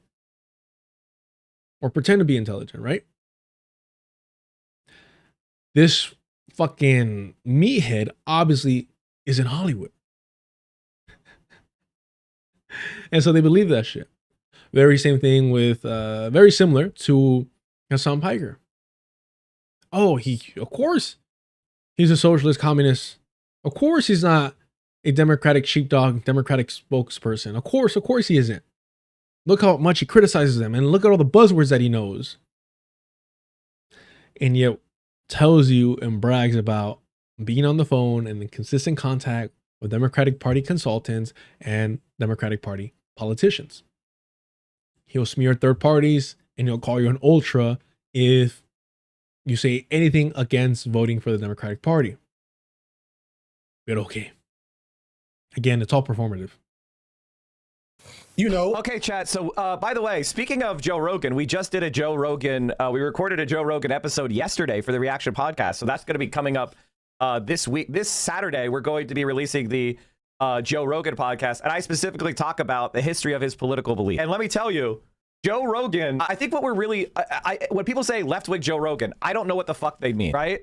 Like, are they saying a popular podcaster who does wide-ranging conversations on a variety of topics, including politics, but who ends up supporting the Democrats after flirting with the right? Like, what are we really saying, right? As opposed to Joe Rogan, which is a bro podcaster who flirted with the left. And like, what are we saying? I mean, they're all good. Check out the clavicular one. Honest entire movement. People took the initiative, and for what it's worth, Hassan has had a big mainstream glow up in the last 365 plus days, which I would say has been a net positive in general. It's been hard on Hassan, I think, because, you know, managing that type of attention when you're unhinged. Some of the best D&D players in the world. Did you just follow me? Yes, I did. What? Hyper online. Oh, Jake Paul did blackface. Guy is hard enough. And then it feels like in the last like 2 months, and this is what, I guess I'll let Kyle talk about it. Fewer people know.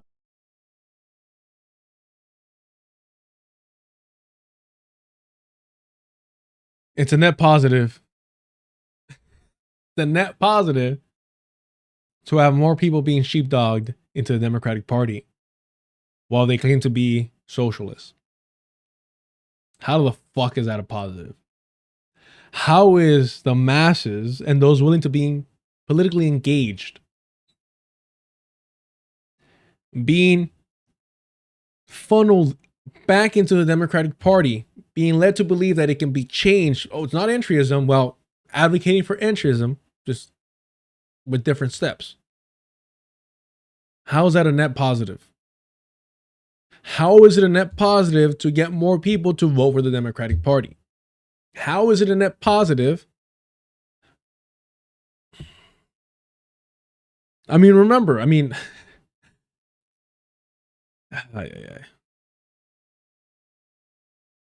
God damn, bro. I don't understand it. I try to explain it in the most calm, although I fail, manner possible. It just doesn't work. I've had not heard a proper or a sufficiently counter argument to the fact that Hassan Piker is a Democratic sheepdog. I haven't. I was live, wasn't it? My bad. The ingredients for I think it's towards the end over here. Where it was hyped up. From Skid Row. Why? Yeah.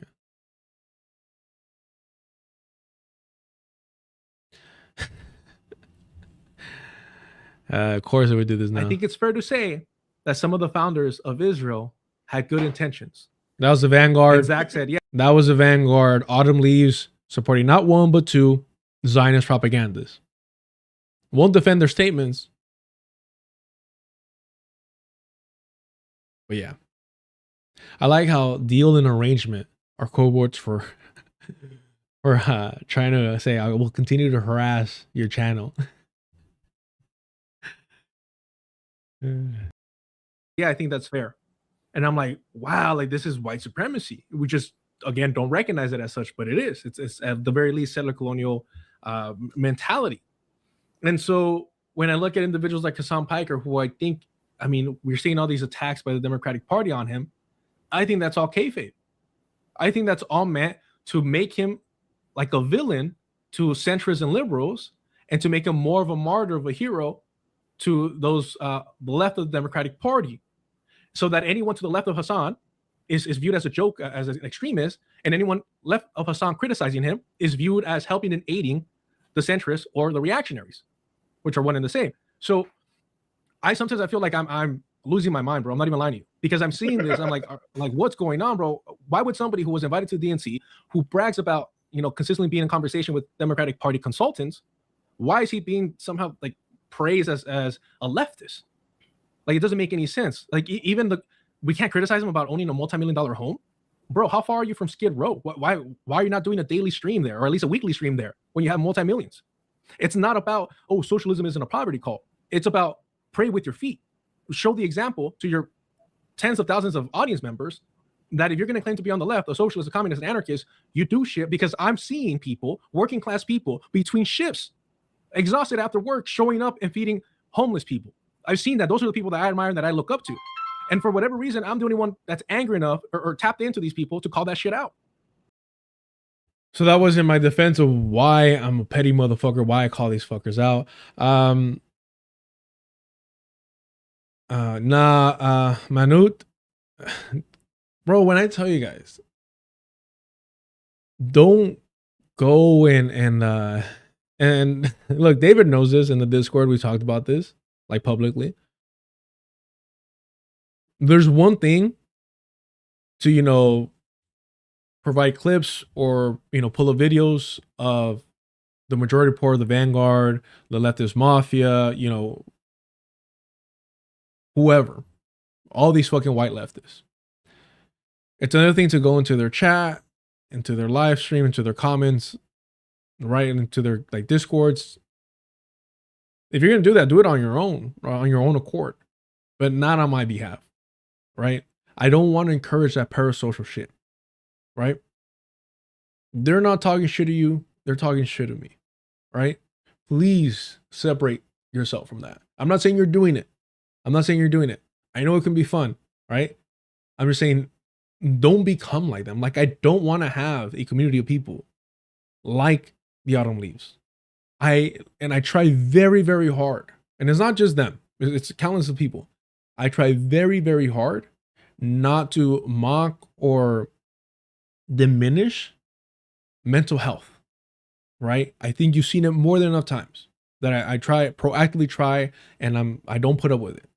So understand that I'm not doing this as an insult, as a gotcha, as talking shit. These people, specifically like Autumn Leaves, have mental problems. There is a danger in these parasocial relationships if they're not checked immediately, right? It is, I'm not exaggerating when I say that that shit's frightening, bro, right? Because we saw this with celebrities before the internet, and you're seeing it now more prominent with live streamers, but just content creators online. You're seeing the stalking and the obsessive behavior, right? And so it's dangerous for both parties, for people that are mentally susceptible to creating these non-existent relationships, and to the content creators, right? That are, I mean, they're just hustling, bro. Like, I mean, what do you say? Like, so I'm not joking that when I say, or I'm not exaggerating when I say, like, bro, like, I wouldn't want anything to happen to Sam Cedar. I wasn't directly, you know, doing. I don't want anything bad to happen to him. But I wouldn't be, like, my concern are not reactionaries bringing harm to him or people like that. My concern are the parasocial, you know, if you want to call them groupies or obsessed fans. Those are the ones that usually do it, right? Those are the ones that usually, because of that connection, gets built and created. And so that part of it, to me, it is concerning, right? Like, I proactively don't talk about a lot of things because I've seen like what it does to people to create these false relationships. And like, to the point where I've thought about like just like closing my my Twitter and my Instagram from like communicating with people, right? Whereas like, hey, if you want to hit me up, do it on Discord or email me, and that way it's like more of a barrier or what have you. But it's like I'm not big enough to like to require that, right? I don't think we're there yet. But if that were to ever happen, or I see that, I try to call that out immediately, right? Because that shit's not a joke, bro. It's not a joke. It is frightening what these parasocial relationships have done to people, and it's unsettling, and nothing good will come of it. Nothing good will come of it. So, and people like Sam Cedar do feed that by bringing in his literal fucking kid, to a political show for the purpose of creating parasocial relationships. So you feel like you're part of his family. So, oh, you know his child now.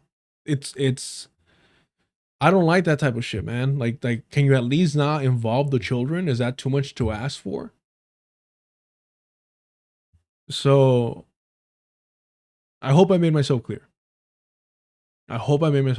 Do not argue on my behalf. Do not defend me on anyone else's, you know, community or what have you. That's just scary. If there's ever like a deculturation version of Hassan Twitter, I'm blocking all you fools involved with that. And reporting you for harassment. You know what I mean? Like it's just too much, it's too far. Yeah. I hope that was clear enough.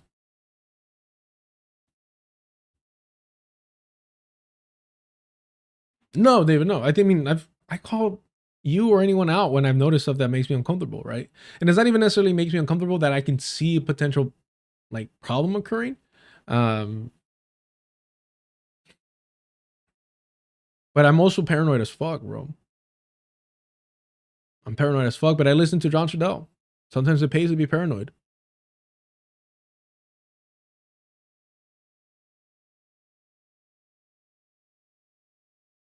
The Vanguard, like the Vanguard, the two white men in the Vanguard.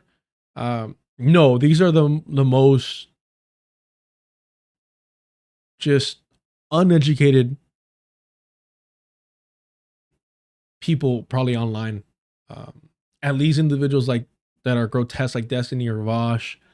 At least you could tell they do some reading, as distorted as their analysis is. The Vanguard since day one have been anti-intellectuals. But worst of all, they spread Zionist propaganda and blocked me for it, for calling it out. I'll show you. And then we'll move on. Honestly, I think we're just gonna like skip through this portion because I'm already over it. It's just Mike from PA is so unentertaining. He is so unentertaining. It's just so fucking boring. I've never followed anything that he's done. Because he is like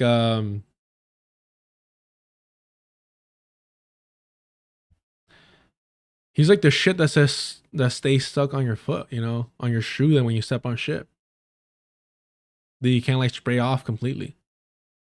All right, here's the Vanguard allowing Marianne Williamson to lie about the history of the Zionist project with no pushback. In fact, providing her cover by reminding the audience that she's Jewish and conflating her and her Zionist propaganda with the anti-Semitism of RFK Jr. You know, very obvious, very innocuous. And a lot of people, I think, understand that, you know, America is also a racist state, much like how Talib said that Israel is a racist state. This is something we have to acknowledge about the way these countries were founded, the way that policies continue to, you know, affect people unequally in these states. So I think it was very uncontroversial for her to say that. And I'm glad to hear that, you know, you would welcome her endorsement. Quite frankly, that means a lot. So that means a lot. So understand that Gavin here has the correct position, echoing what Ilhan Omar said. That the Zionist project, just like the US project, is a settler colonial project. They're both settler colonial projects rooted in the genocide of the indigenous people and for the US, the enslavement of Africans. Okay, perfect. You are correct, Gavin. You are right to say that shit should be normalized. We should acknowledge what it is and we should address it. Cool. So you're not ignorant. You're not uneducated. You know the reality. You got problems? So you have no excuse. You have no excuse. You know the truth. You cannot claim ignorance. You cannot claim being misguided or uneducated on it or miseducated. You have just communicated the reality of the US and the Zionist project. No excuses, right? You've proven that you know. You know, very obvious, very innocuous. And a lot of people, I think.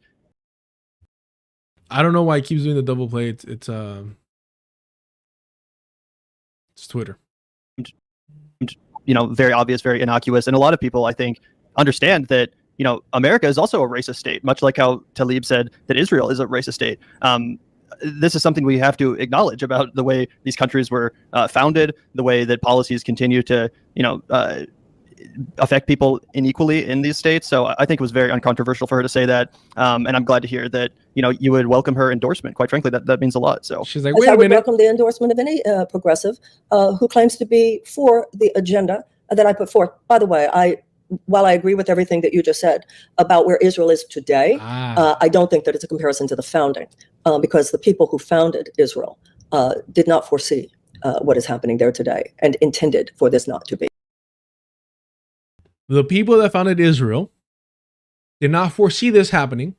When we have Zionists literally saying, no, the indigenous people are going to resist. That's what they do.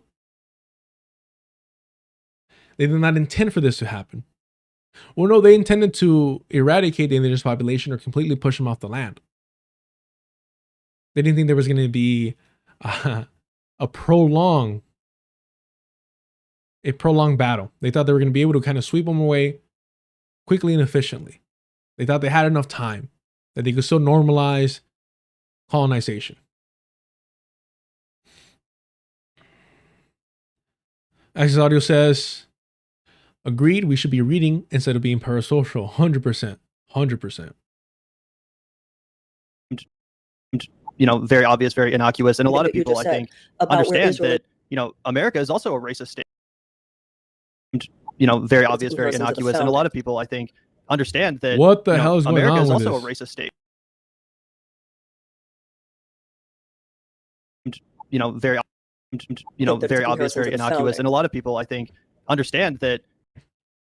What is going on, bro? What is going on? You know, very obvious, very innocuous. And a lot of people, I think, understand that, you know, America is also a racist state, much like how Talib said that Israel is a racist. You know, very obvious, very innocuous. And a lot of people. Progressive, who claims to be for the agenda that I put forth. By the way, while I agree with everything that you just said about where Israel is today, I don't think that it's a comparison to the founding, because the people who founded Israel did not foresee what is happening there today and intended for this not to be. So, but in terms of where we are now, we are where we are now. And it is absolutely reasonable to protest it. And like you said, 100,000 people in Tel Aviv are protesting it.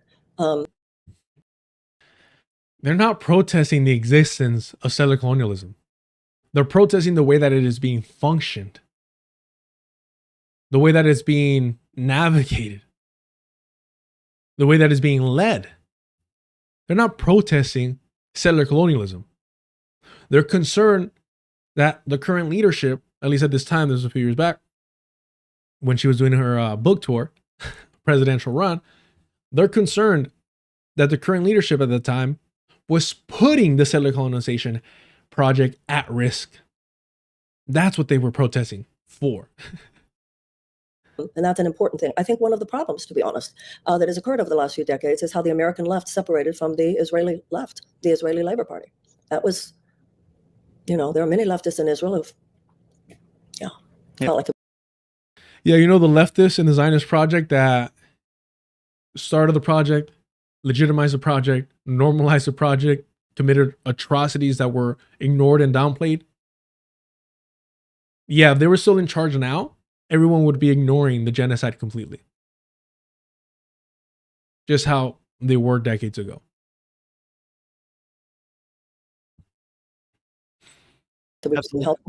I feel like a lot of people, Marianne, don't actually know that you're a Jewish candidate. No pushback whatsoever on her Zionist, white supremacist, Jewish supremacist retelling of the history of the colonization of Palestine. So she's basically saying, yo, the Nakba, yeah, that was done with good intentions. And of course, they're going to defend this over here. What I was trying to give her the benefit of the doubt was, though, is that the idea originally, behind the founding of Israel, was like more of the idea of like a kibbutz in Jerusalem, right? And for people who don't know what kibbutz were the original outposts of the Zionist project. What I was trying to give her the benefit of the doubt was, though, is that the idea originally, It's not playing, y'all. Give me 1 sec. Because I don't think I'm going to find a solo version of... Oh, yeah, I did. Awesome. Perks of keeping multiple receipts on these motherfuckers. There's a reason why they blocked me, by the way. Because they kept posting this stuff.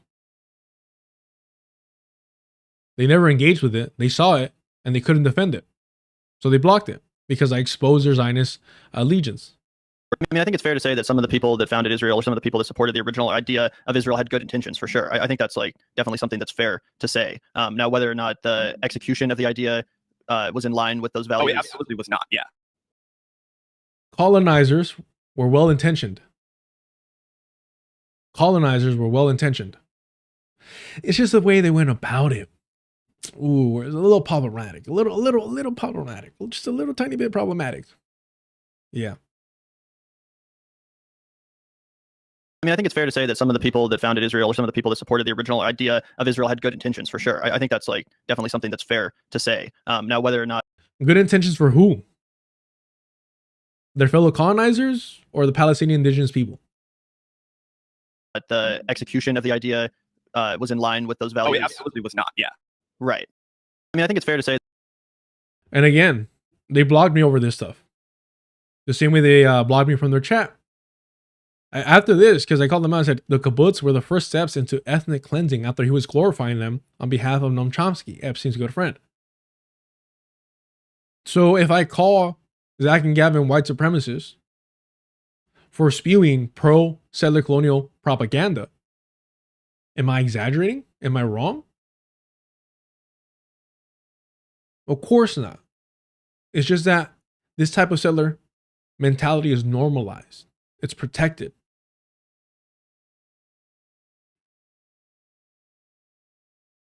Know is that there's also currently a democratic civil war going on. You have Third Way, which is a literal like corporate organization. They are going after Hassan Piker and by extension, everybody on the left flank of the Democratic Party. What they've done is they've smeared the left flank of the Democratic Party. The Democratic Party is not left. So what the fuck is left flank? This is why I call them National Socialists. This is why I call them National Socialists. Hassan viciously and relentlessly. They've called him an anti-Semite, which he's not. They compare him to Nick Fuentes and say that this guy is just as extreme as Nick Fuentes. And what they're trying to do is cancel the entire left flank of the political spectrum and say, you can't take these people. Not the entire left flank of the political spectrum. But they're fighting for the trajectory of the Democratic Party. Seriously, the Democratic Party needs to be a right-leaning party. They need to be a centrist party, and they need to represent the interests of the Israel lobby and corporations. So this is really interesting. This is really true. What's missing is the black part. What's missing is the racism part. And I wanted to discuss that because that's always way more important than all of my white peers realize until they text me. Until they talk to some niggas. So I'm doing this preemptively. So let me skip to the end. He said something at the end that made me come down here and turn on the camera. We're about to see what it's like when the left actually has control. And all I'll say is the last time the left flank actually had control was during FDR's reign. And what happened then? Well, at his peak, he had 80% of the House.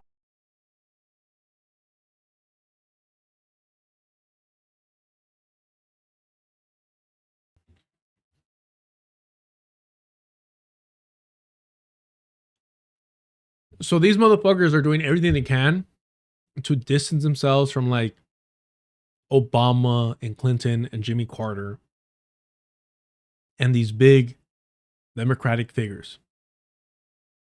That's interesting. That's interesting. So they're saying, no, we are not responsible, or we don't take ownership, accountability of any of them. No. The true representation of what we want and the trajectory that we want to head is FDR. And this is very similar to the glorification of World War II. This is very similar to the glorification of World War II because it's the only war that the US can like brag and say they were the good guys. Mind you, this was still a white supremacist, fascist fucking settler colonial project. They were approaching things, or they were in a stage of development that did not require the brutality, the overt brutality that the Germans were enacting in Europe. And who they were enacting it upon weren't white, so it was normalized and accepted. But the Soviet Union, a lot of the criticism that Stalin and the Soviet Union get is like, oh, well, they had a deal in the pact with Nazi Germany early on, this and that, and the defense is, well, he knew that the Nazis were going to attack, so he was trying to like stall out in order to build enough industry to combat, you know, the German war machine, yada yada. Okay, that whatever. Okay, fine. Whatever position you land on that, okay. But you want to brag or you want to say like, well, you know, at least they eventually end up aligning with the good guys. And you're like, well, who did the Soviets eventually align with? Oh, the United States. Oh, the United States. Oh, England. Oh, the British Empire. Oh, with Churchill. Okay. Oh, okay. Clearly, the Soviet Union had a plethora of options of anti-fascist, anti-white supremacist allies. If we want to talk about lesser evil, that's who the Soviet Union was forced to align with. Mainly because the British Empire and the United States weren't directly at its gates. Well, let's stop acting as if the US and the British Empire were saints. It's just that where they were in development of their empire was different than, you know, the bloodiest time of an empire is when it's starting up, when you're conquering and acquiring land. And that's what the Nazis were doing in England, in Europe. Harris, you got a problem? The US, the UK, Canada was supporting the Nazis' atrocities until the end. Yep, exactly. They were fucking aiding, funding, and providing them with arms and supplies. But okay. But yeah, the same way that they're glorifying the United States during World War II, now you see these national socialists, these democratic socialists, these Bernie-crats, do the same thing with FDR. No, we don't claim anyone in the Democratic Party but FDR. How fucking convenient. Because how can you say anything against the guy that fought the Nazis? How can you say anything against the guy that provided the New Deal? That's if you don't know what the New Deal was intended for. The New Deal were just greater breadcrumbs to prevent the spread of communism, socialism, and anarchism within the United States. So why the fuck would you want to replicate it? Unless, of course, you're an anti-communist, anti-socialist, anti-anarchist. That's the real fucking message of this fucking video by Mike from PA. House and 80% of the Senate, and he won 4 fucking presidential elections. Okay, I will say this. It's not really true to say at 80-80 because Dixiecrats were fascists and they were willing to do social democratic type programs, but for white people, right? And I don't think we have that type of, I don't think the Republican Party has the same type of politics that the Dixiecrats had. There was also people like Huey Long, which is a complicated figure, right? So I don't think we could just look at the 30s and directly match it on because of the racial dynamics and racial politics. And I don't think FD Signifier is wrong to call that out, but I don't think the left of today has any Dixiecratic compromises it's making. It's not happening. Like, that's not a thing, really. That's interesting. That's, of course, if you don't view Palestinians as human beings, because we know that Alejandro Ocasio-Cortez was out here lying.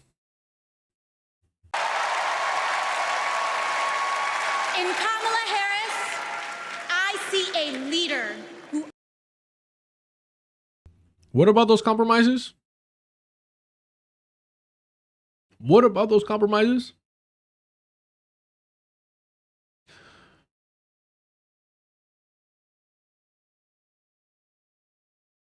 Where is the line? You know the line I'm looking for.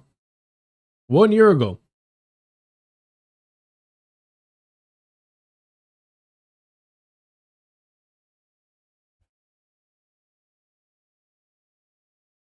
And she is working tirelessly to secure a ceasefire in Gaza and bringing hostages home. Oh, we don't have Dixiecrats anymore. We have the DSA. And they don't make compromises. What the fuck? What reality are they trying to spin? What reality are you have a left flank of the Democratic Party that compromises with genocide of Palestinians, that will lie on behalf of the Democratic Party. You see how they try to downplay this shit? Oh, the Democratic Party doesn't have Dixie cracks. Dixie cracks. Oh my God, bro. They just have fucking Zionist collaborators. Zoran Mamdani, your main guy, kept a Zionist heiress as a police commissioner. But you want to downplay this shit. I don't understand it. Other than clearly these people do not view Palestinians of human beings, unless of course they're using them for clout. In fact, like Hassan, myself, have spoken out in favor of reparations. Our favorite fucking rep is a black woman from Pittsburgh. Holy shit! Their favorite rep is a black woman? What the fuck? Oh my god.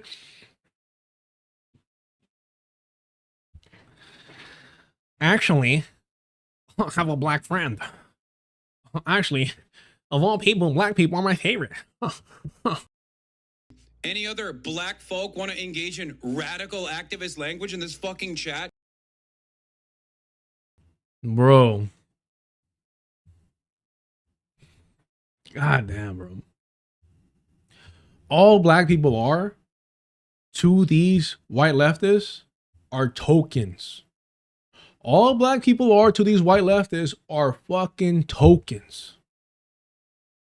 The moment that FD came out and said, Hassan, when he was doing his white political commentator tier,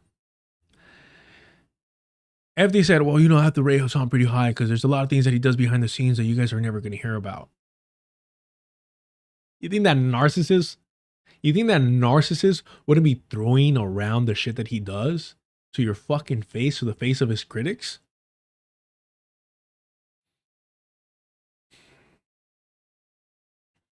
I've asked around.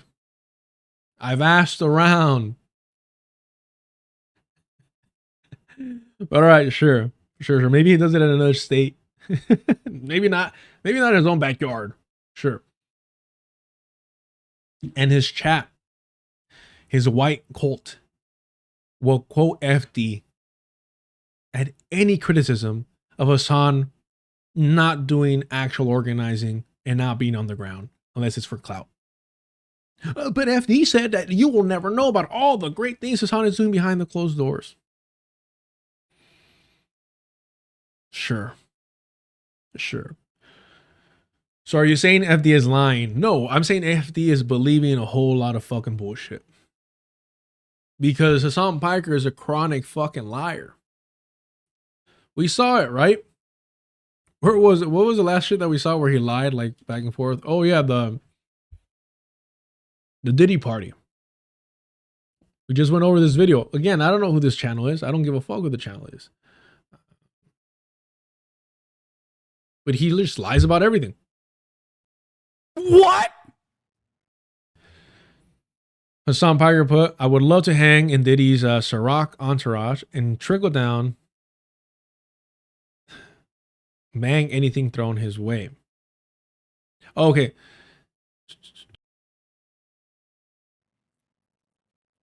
Are you denying going to a Diddy party? Of course I'm denying. This didn't happen. What are you talking about? Think.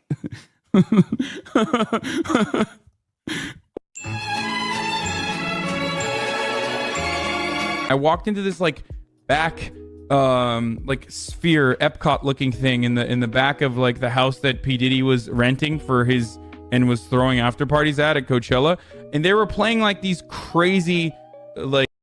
So P. Diddy threw a party, but somehow that wasn't a Diddy party. Like these crazy things for people who are high. Not me, of course. I had only eaten portobello mushrooms.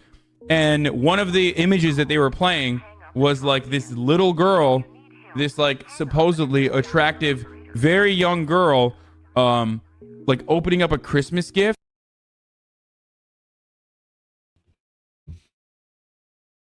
He lies all the fucking time.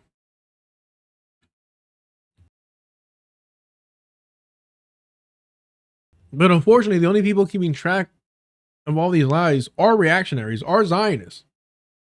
Because just like Kyle, nobody calls this shit out. Nobody calls this shit out from the left. Me, I despise the white left. Whether it's Bad Empanada or Hassan Piker, whether it's Kyle Kalinske or Jimmy Dore, whether it's Anna Kasparian or Zach and Gavin from the Vanguard. I despise these fucking people. They all prove to be the same fucking type of person. They're unprincipled, disingenuous, opportunists, self-serving careerists. Emma Vigeland demonstrated for the first time in her life when she could show an ounce of solidarity with the working class. She chose her fucking career and siding with Jane Cougar, her boss. They consistently fucking lie. White people are allergic to the fucking truth. The white left is allergic to accountability. Who has a 76% white district, and she campaigns for reparations now. So, I don't think that, if we're being fair, that the left in America today has Dixiecratic commitments. It has blind spots and biases, 100%. But you understand the difference between apartheid and a blind spot. We don't have, and this is a problem that the left actually does have.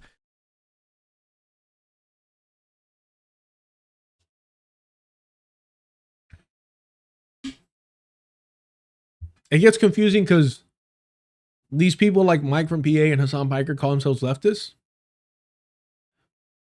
Some even call themselves socialists. Some call themselves democratic socialists. But they're still the left flank of the Democratic Party. But they're still the left flank of the Democratic Party. Make that shit make sense. I don't get it. I don't understand it. Make it make sense. Which is hyperbolic overstatement. Hyperbolic overstatement. It starts to get to a point where, it becomes painful to talk to people because they're always trying to do this like ad nauseum exaggeration and hyperbolic overstatement and like a reasoning by analogy that doesn't fit. And it's like, bro, come on. Because Americans got a little taste of something called social democracy and they creamed themselves and they said, oh my God, let's only have this forever and ever and ever. And by the way, and this is a historical fact, and I'm sure FD is going to talk about it, but the Democratic Party started to pick up black votes for the first time in its history because of FDR. Before FDR, Republican Party got 90% plus of the black vote. And FDR started winning the black vote. So it went from 90% Republican to 55-45. And then it was LBJ that made it 90% plus to the Democrats. That completed the kind of like the Southern strategy, the party switch, however you want to describe it. Right. So the same thing would happen.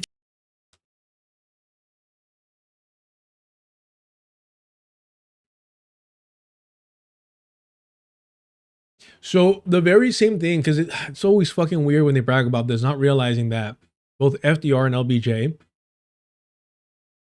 betrayed black people, made half-ass promises, or were just completely lying to them. So he wants to praise the social conditioning, the miseducation, and the I'm thinking about the misleadership class, but like the purposeful misguiding of the black community. And what would happen to leaders in the black community that spoke out against embracing the Democratic Party, whether FDR, LBJ, or whoever the fuck they have? What happens to them? Either they get assassinated, they get imprisoned, or they get completely silenced, ignored, shadow banned, marginalized. That's what happens to those people. And so he's trying to like brag about.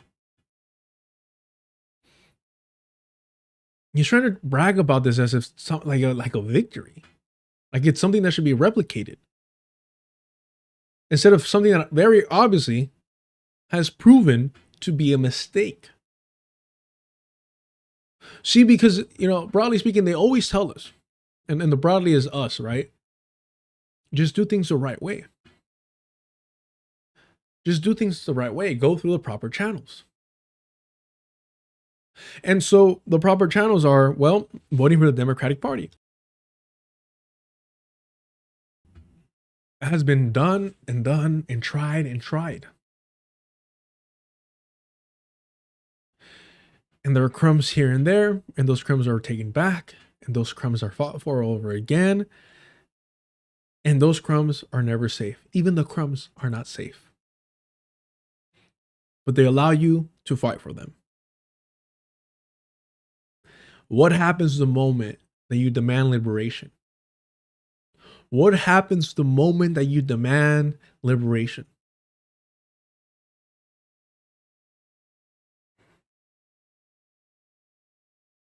That's the real fucking question. Today. All right. Right. Let's chat. I know. Let me just. Like, FDR won 2/3 of the black vote in the 1936 election. So, yes. And by the way, Eleanor Roosevelt was a leading proponent of ending segregation, which was his wife. And his vice president, Wallace, was wanted to expel Dixiecrats. So, you know, FDR was associated with the left flank, the pro-equality, the anti-racist flank of the Democratic Party.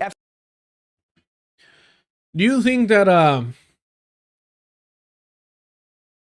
the concentration camps of Japanese Americans is ever brought up by Mike from PA in this video? Spoiler alert, it isn't. They like to ignore that shit or downplay it when it happens.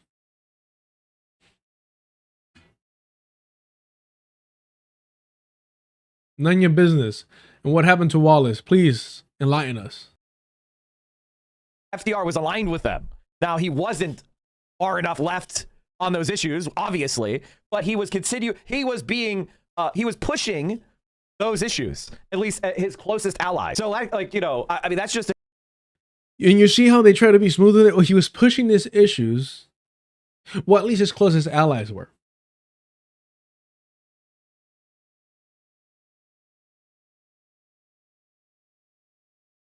All right.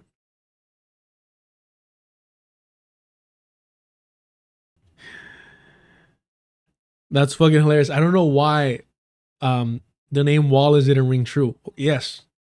The whole we're talking about, oh, Bernie, he had the elections or the primaries stolen from him.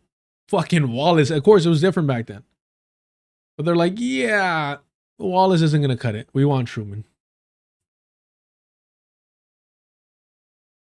Proving that you cannot reform the Democratic Party, much less make it into a socialist party.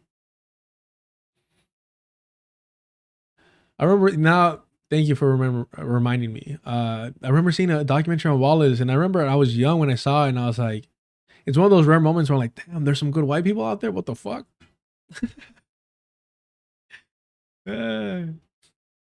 I think they're overrated for the most part, because as I got older, I realized that I'm like, oh, okay, yeah. Well, when you compare them to like literal Klan members like Truman, when you compare them to literal Klan members like Truman, all right. It's a historical fact. I think that people's idea of FDR or the politics of the 30s is not really grounded in a firm understanding of what really was going on. I mean, this is not a gotcha to Kyle at all. But low-key, this is a big reason why I stay engaged with a lot of white leftists that I think are well-intentioned and fundamentally good and principled folks. Because the American left, the Western left, especially here in America. I will say this, and chat, call me out. It feels weird. It feels weird. If it doesn't, like, I don't know, like, I'm like, because generally speaking, like,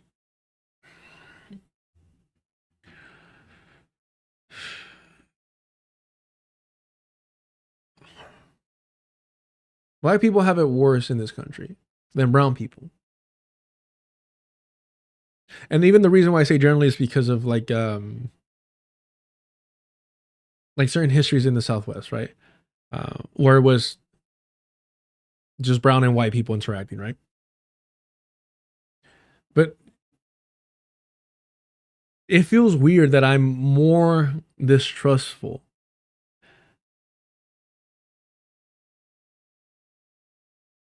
of these white political commentators. It feels weird. It does. And it's like, maybe because I have the receipts. Maybe because I've been watching them for enough time. I don't know. But again, this isn't my career. This isn't my job. Like, I have other things.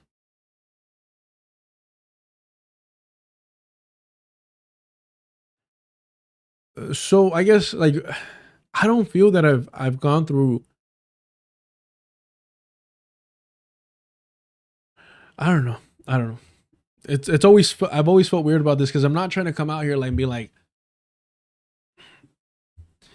look at me, I'm more anti-white than a black person or whatever, right? Like, that's not like my goal, my objective, but it is sometimes a little bit unsettling.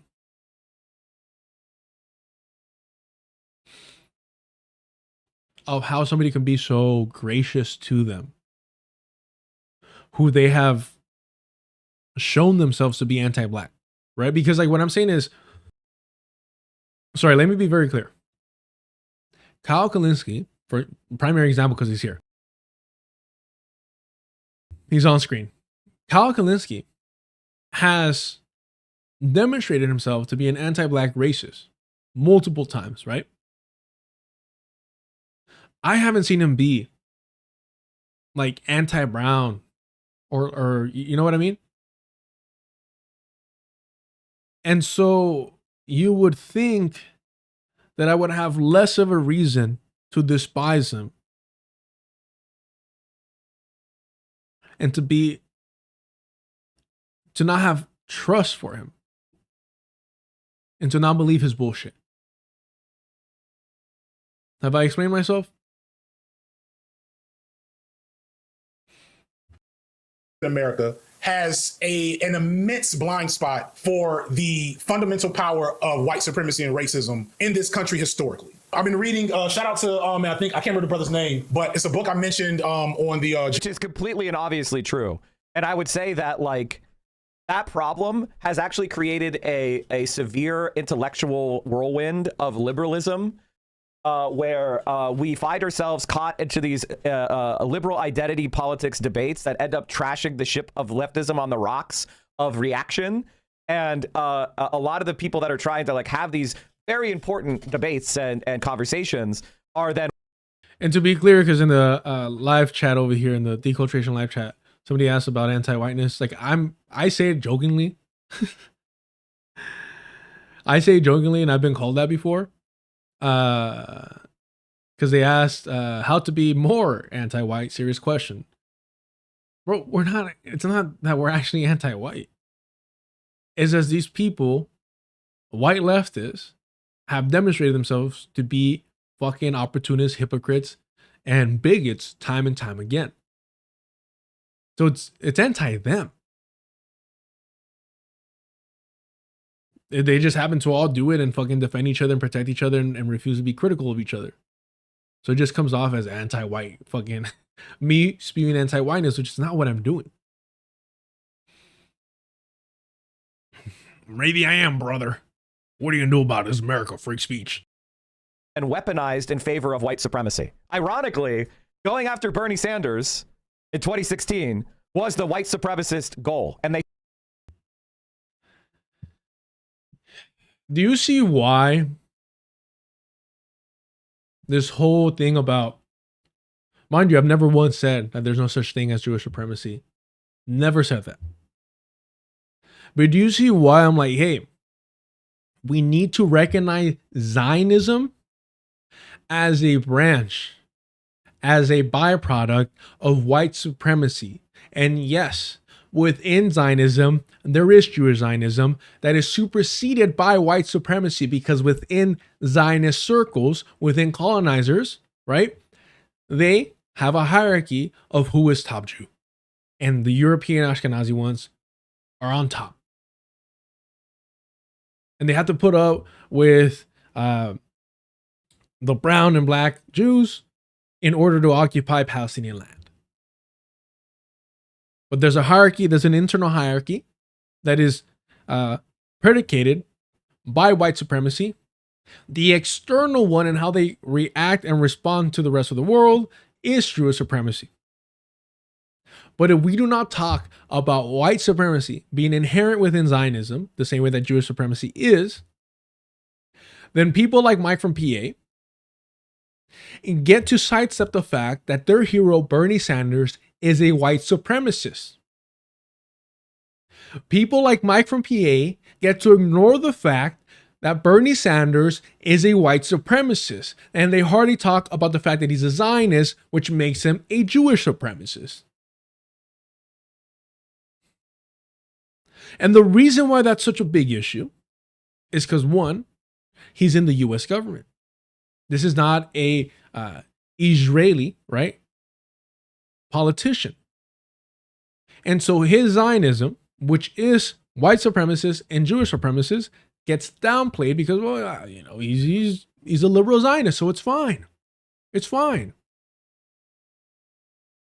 As if somehow his Jewish supremacist, which is rooted in white supremacy, isn't going to have an effect on how he views black and brown people here.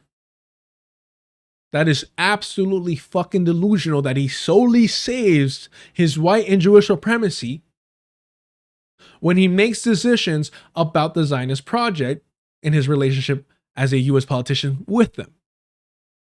That's nonsense. Do you think they compartmentalize this shit? Compartmentalize this shit? Absolutely not. You don't hold the fucking floodgates.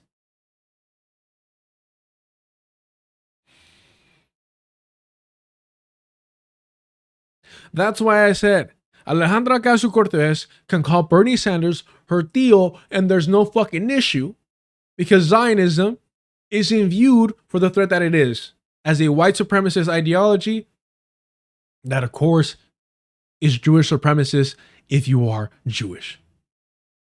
I don't believe fucking Joe Biden is a Jewish supremacist. In fact, he wants the Zionist project to succeed in order to cause the fucking rapture, whatever fucking nonsense these Christians believe in, the second coming, these Catholics, right? So he literally views them as fodder for Armageddon. How the fuck is that Jewish supremacist? It isn't. So apparently I have to be more, I have to be even more clear and water this shit down even more. And you know what? That is my fault. I'll take accountability. I'll take responsibility. That is my fault. So Alejandra Ocasio-Cortez can call Bernie Sanders her tío, and there's no issue, there's no problem, because Zionism is normalized and is not viewed as a white supremacist ideology with Jewish supremacy in it. But if I were to call Nick Fuentes my primo, then of course I would accurately be associated with white supremacists. Of course I would be accurately connected to and affiliated with white supremacy. When there's actually more of an actual chance that somehow, some way, it's non-existent, but let's just play the game.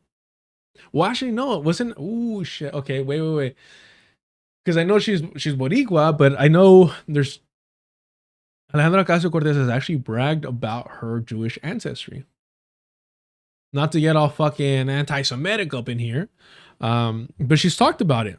You say we. Who are you referring to when you're talking about Sam, huh? Well, I don't Settlers, Europeans. Hold on. You're talking about white people, or are you talking about Jewish people? No.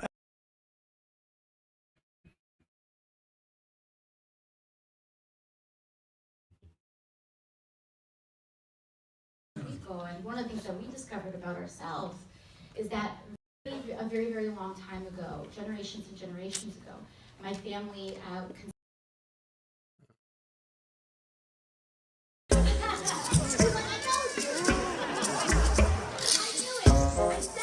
is that a very, very long time ago, generations and generations ago, my family consisted of Sephardic Jews.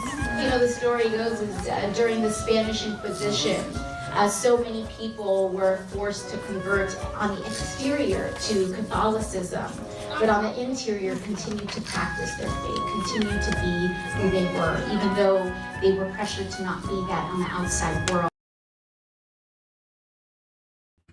Haaretz is wild for the background music. That's fucking hilarious. Like, I legit was worried. The reason why I checked that it was Haaretz, or noticed it was Haaretz, is because I'm like, they're going a little hard with the fucking background music. This might be like an anti-Semitic channel. And then I thought it was Haaretz. Right? The music, Claudia? Yeah. Yeah, so now we can't criticize AOC according to Emma Vigeland. So...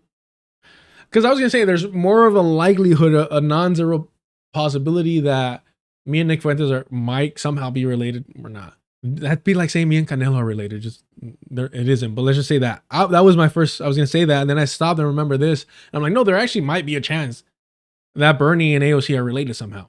Right? But she says Sephardi Jews, so I doubt it. But anyways, I just thought that shit was funny. I mean... I don't got much going on here, but I remember shit like this. They succeeded. They trashed Bernie Sanders with bad faith accusations of racial animus or blind spots. That it's not that there was. So Bernie Sanders supporters, the Bernie crats, can say, "Oh, can you believe they accused them of being a racist?"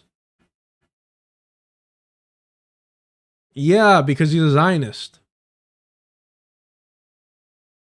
Yeah, because he's over here like glorifying Golda Meir. So yes, he is, and we've seen that video of his supporters. Where is it? That Bernie Sanders. What is it? BLM. This guy right here, right? We thank you for honoring us. We got to be careful because last time it was the audio of this that. It was this guy right here.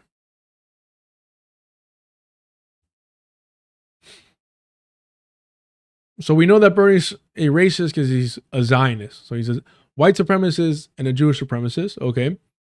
Let's look at some of his supporters. His white supporters, right? Somebody take over the stage. As the president, thousands of people who came to hear him. I came here to join this rally and watch what was going on, not to listen to somebody take over the stage. Not to listen to... Any other black folk want to engage in radical activist language in this fucking chat? Average Hassan viewer. Speaking to thousands of people who came to hear him. I came here to join this rally and watch what was going on. Hold on. Let me pause in the right spot. Not to listen to somebody take over the stage. Not to listen to almost had it. Hold on. Somebody take over the stage. Came here to join this rally and watch what was going on. Not to listen to. There it is. Not to listen to.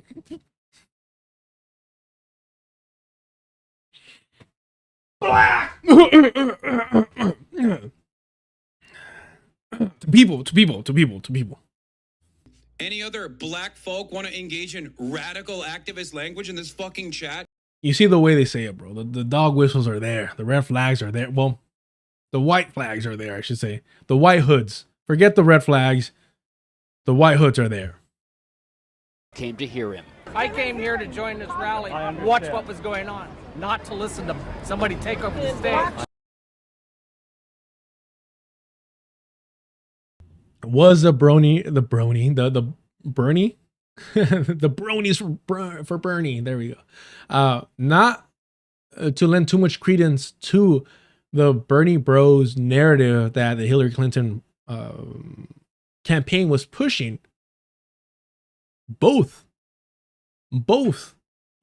Hillary and Bernie white supporters are anti-black. Why is that fucking shocking, bro?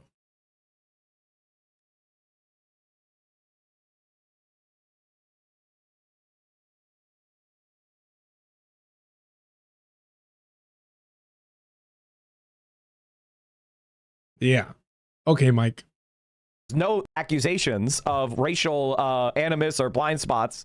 That it's not that there was nothing to it. Of course there was, but it was used for the purpose of reaction. It was used for the purpose of defending our racist status quo and electing super predators Hillary Clinton, the nominee, or the crime bill Joe Biden. It's not like we. And again, no mention of Bernie Zionism. None whatsoever. Bernie is such a fucking Zionist. He does not support a one-state solution with equal rights for all. So why are we downplaying how devoted he is to the Zionist project? Why do we do that? I don't get it.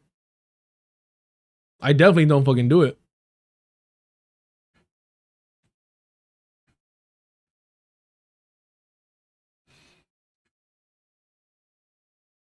It never pops up for whatever reason.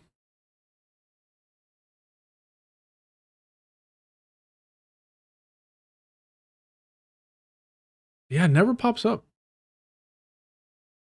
I think it's with AJ Plus or something.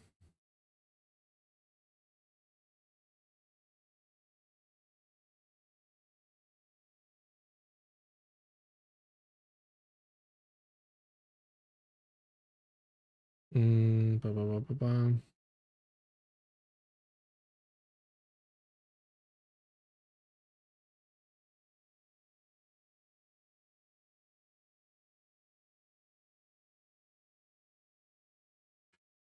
Proponent of nonviolent protests. Yes. This letter also enters the eyes of many Palestinians' rights. Do you accept that? No, I don't. I mean, look, I respect people, nation is to do everything. Yes, they're also punished. What if not BDS? Which is amounts and have For a quarter century insight, we know that this is years of punished. They and the Palestinians again. I think apply with international. So he even opposes BDS. But where is it? Come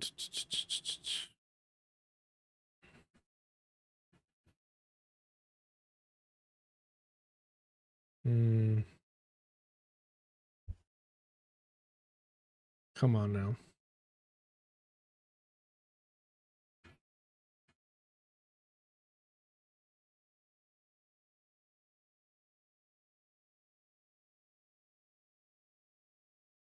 State? How about that?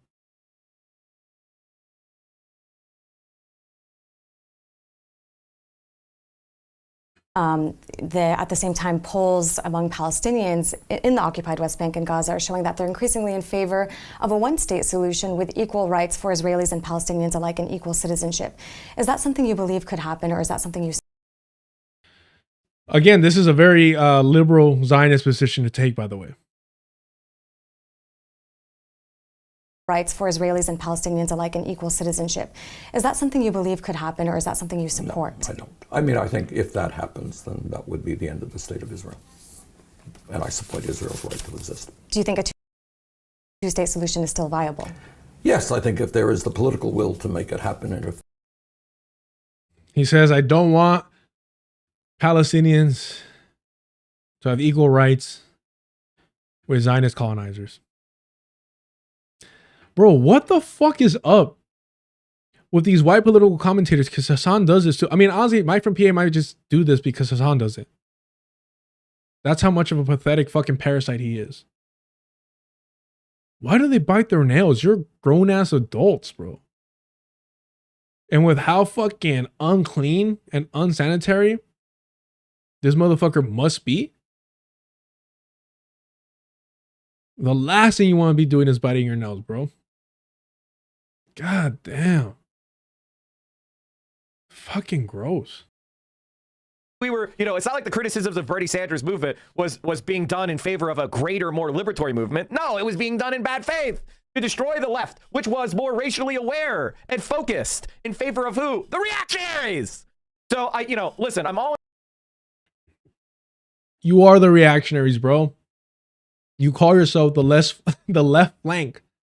You call yourself the left flank of the reactionary party. In favor of calling out the blind spots and having these conversations, but when you allow yourself to be weaponized against Bernie Sanders, against Abdul Al-Sayed, against leftists of all stripes and colors, you are fucking up. You are actually unironically helping white supremacy. Damn. Chat, we're helping white supremacy by calling out white supremacy. Oh shit. Oh my goodness, my bad. My apologies. By calling out white supremacy, you're helping out white supremacy.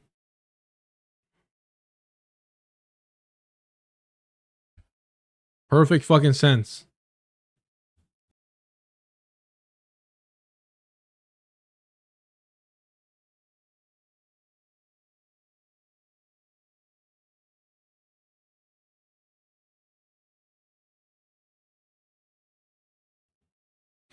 Complex than that. And I say that because, and the reason why I'm saying that, it's not because I'm trying to be like, oh my God, ha ha ha ha, FDR is just he's God. I'm trying to say that a lot of the people that are celebrating the New Deal understand the New Deal and the complexities of the coalitions that were taking place at the time. That's not what we're advocating for now. And so, as much as I want to take the blame for some compromise that was made in the 30s, I think we. As much as I want to take the blame for some compromise that was made in the 30s. You do realize this is what white people say when they want to distance themselves from colonization, the genocide of indigenous people, when they want to distance themselves from slavery and the benefits that they received because of chattel slavery. You do realize that's what he's dog whistling at here. As much as I would like to take responsibility for, the racist fucking compromises of the 30s, oh, that's quite not accurate, FD. That's actually, FD, it's more complex than that. You wouldn't understand. And it's like, how fucking convenient, of course. It's always out of convenience. But again, this entire 44-minute video, you go watch it yourself. Good luck. At no point does he say, oh yeah, the New Deal? That shit that's so complicated and complex and perplexing. Yeah, it was meant to save capitalism. These crumbs and social safety nets that have been taken back slowly but surely, they were there to try and make sure that people weren't supporting revolution, socialist, communist, anarchist projects. It was meant to defang the people. And so they want their New Deal 2.0. Oh, this one won't be racist. It'll be more equitable. It'll be fine. Okay. In order to do what? Oh, yeah, to save the U.S. settler colonial project one more time. Oh, yeah, to save capitalism a little bit longer. That's what they're advocating for. Throughout this video, he makes an argument for how to start organizing socialist groups and businesses. He literally says that there should be socialist Dungeon and Dragon groups. Socialist Dungeons and Dragon groups. And socialist this and socialist that and this and that. As if these socialist projects can succeed and live under capitalism. This is why I hate fucking Richard Wolff, that always advocates for co-ops as a way to bring forth socialism. It's nonsense. These people advocate this because they're inherently anti-revolutionary. This is why I'm saying they're counterinsurgent propagandists. Because we know what is required to make a settler colonial project into a socialist project. And we are not prepared for it. We are not organized for it. We are behind the ball. And my main concern isn't so much the death machine that will come for all of us. My main concern is fucking global warming and the destruction that capitalism has done to this planet.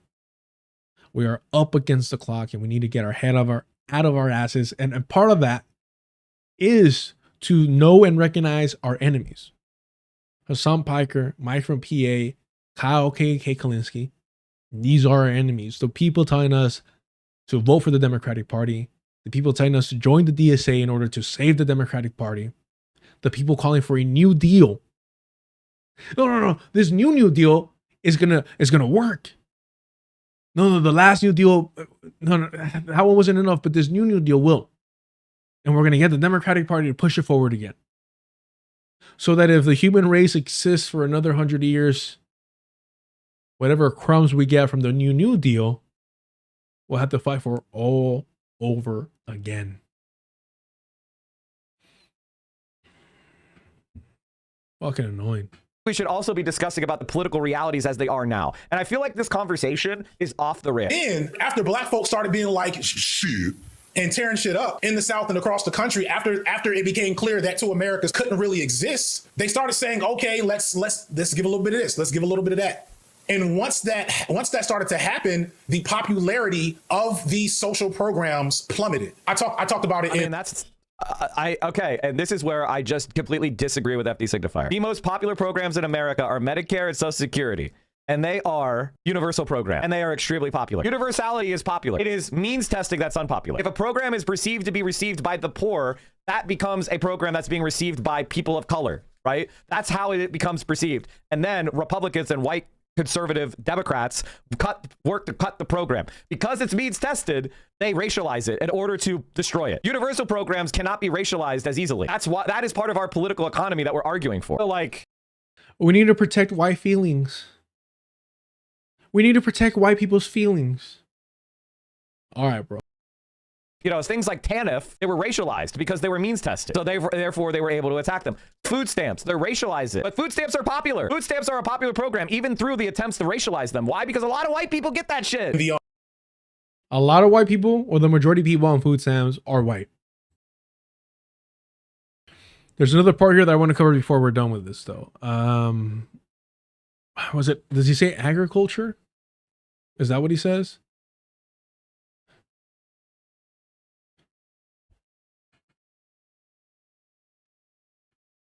I think that's the word I'm looking for, but I could be wrong. Oh, what the fuck is that?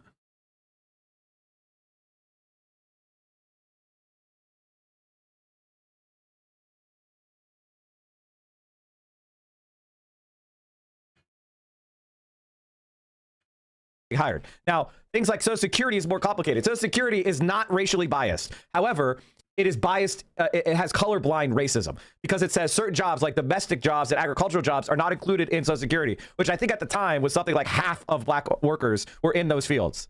So half of black workers were excluded from Social Security, but half of black workers were not. And so, and as you know, as time has changed, we've had a lot less black people are now worked in agricultural jobs, and more of them are in more traditional jobs. So in defending the New Deal, he says, well, you know,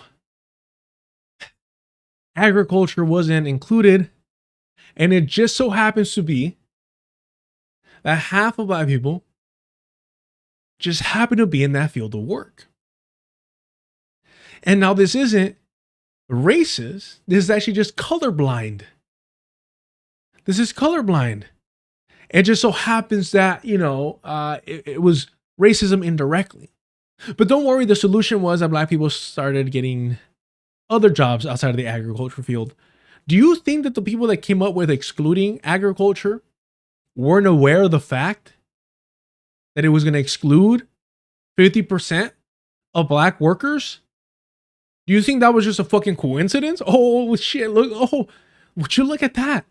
Or do you think it was done on purpose? But idiots like you, and I don't think, you know what, he's not an idiot. He's a well-educated, almost lawyer. So what he's doing is malicious, not out of ignorance. He's not innocent, it is malicious. So collaborators like you can spew nonsense that it was by accident, that it was actually colorblind, that was the problem, and that it wasn't done on purpose, as if somehow the people that came up with excluding agriculture didn't know who it was going to exclude. Am I reading too much into this? Am I misunderstanding what he's saying? something like half of black workers. However, it is biased. It in 1936, 2/3. Major program. And that's why a lot of black people ended up voting for FDR in 1936, 2/3. Because they saw hundreds of thousands of black people getting hired. Now, things like Social Security is more complicated. Social Security is not racially biased. However, it is biased. It has colorblind racism because it says certain jobs like domestic jobs and agricultural jobs are not included in Social Security. Oh, man, you know what? You're right. Because how could they have known that domestic jobs in agriculture at the time were dominated by black people? They couldn't possibly have known that. So the reasons to exclude it obviously weren't racist. It was actually colorblindness. Oh my God. Which again demonstrates that this whole colorblind bullshit is racist. Ay, ay, ay. And he brags about the fix being black people got other jobs. Problem solved. And meanwhile, you see the racism that black people still in agriculture face. We've been over that story where a black farmer gives his harvest to his white neighbors or even white family members so they get a better deal when they go sell it. Wow. Yeah. Chirimachi, you're right there. Excluded half of the black workers who were 12% of the population. No biggie. Just coincidence. Just coincidence. It's fine. God damn, bro. I can't take it. It's so fucking frustrating because it's like, bro, like, this is what I'm saying. Like, FD goes way too easy on these people. They're malicious actors. They know what they're doing. And they're doing all this on behalf of the Democratic Party. They do all this so that you can continue to vote for the Democratic Party, so they can say, "Oh, see, no, it wasn't great, but it got better. It wasn't completely racist. It was just sort of kind of racist." God damn, bro. We don't have time to go over fucking ContraPoints. I don't give a shit. Jesus, man. Because we're at 3 hours, y'all. I need to tap out. It's about to be 2. I gotta eat. I'm fucking hungry. I hope y'all understand. Thank you for all the support today. Getting busy in the chat. Go ahead, do me a favor. Hit the like. I was honestly into this chat, into this stream, excuse me. So I totally forgot to do all the pitches throughout the day, throughout the stream. It is what it is. I'm not great at it to begin with. Especially when I'm having so much fun. Stress myself out.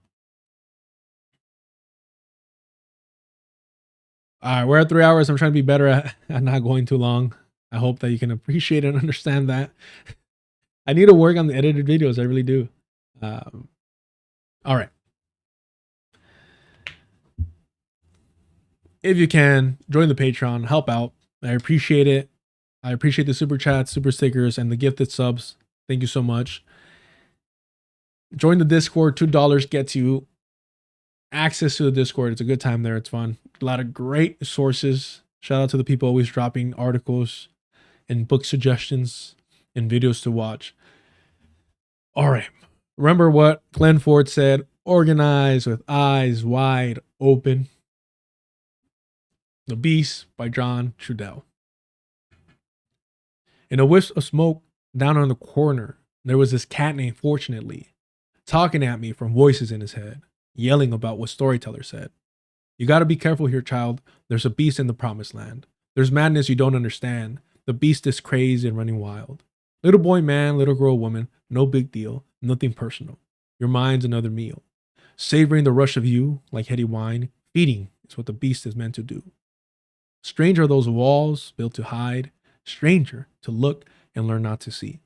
He's in the mask you put on your face. Thoughts, his favorite breeding place. In the race to midnight, it's after 11. The nature of the beast is all he knows. Behind doors of hell are gates of heaven. Doors are open, but the gates are closed. Yes, tú.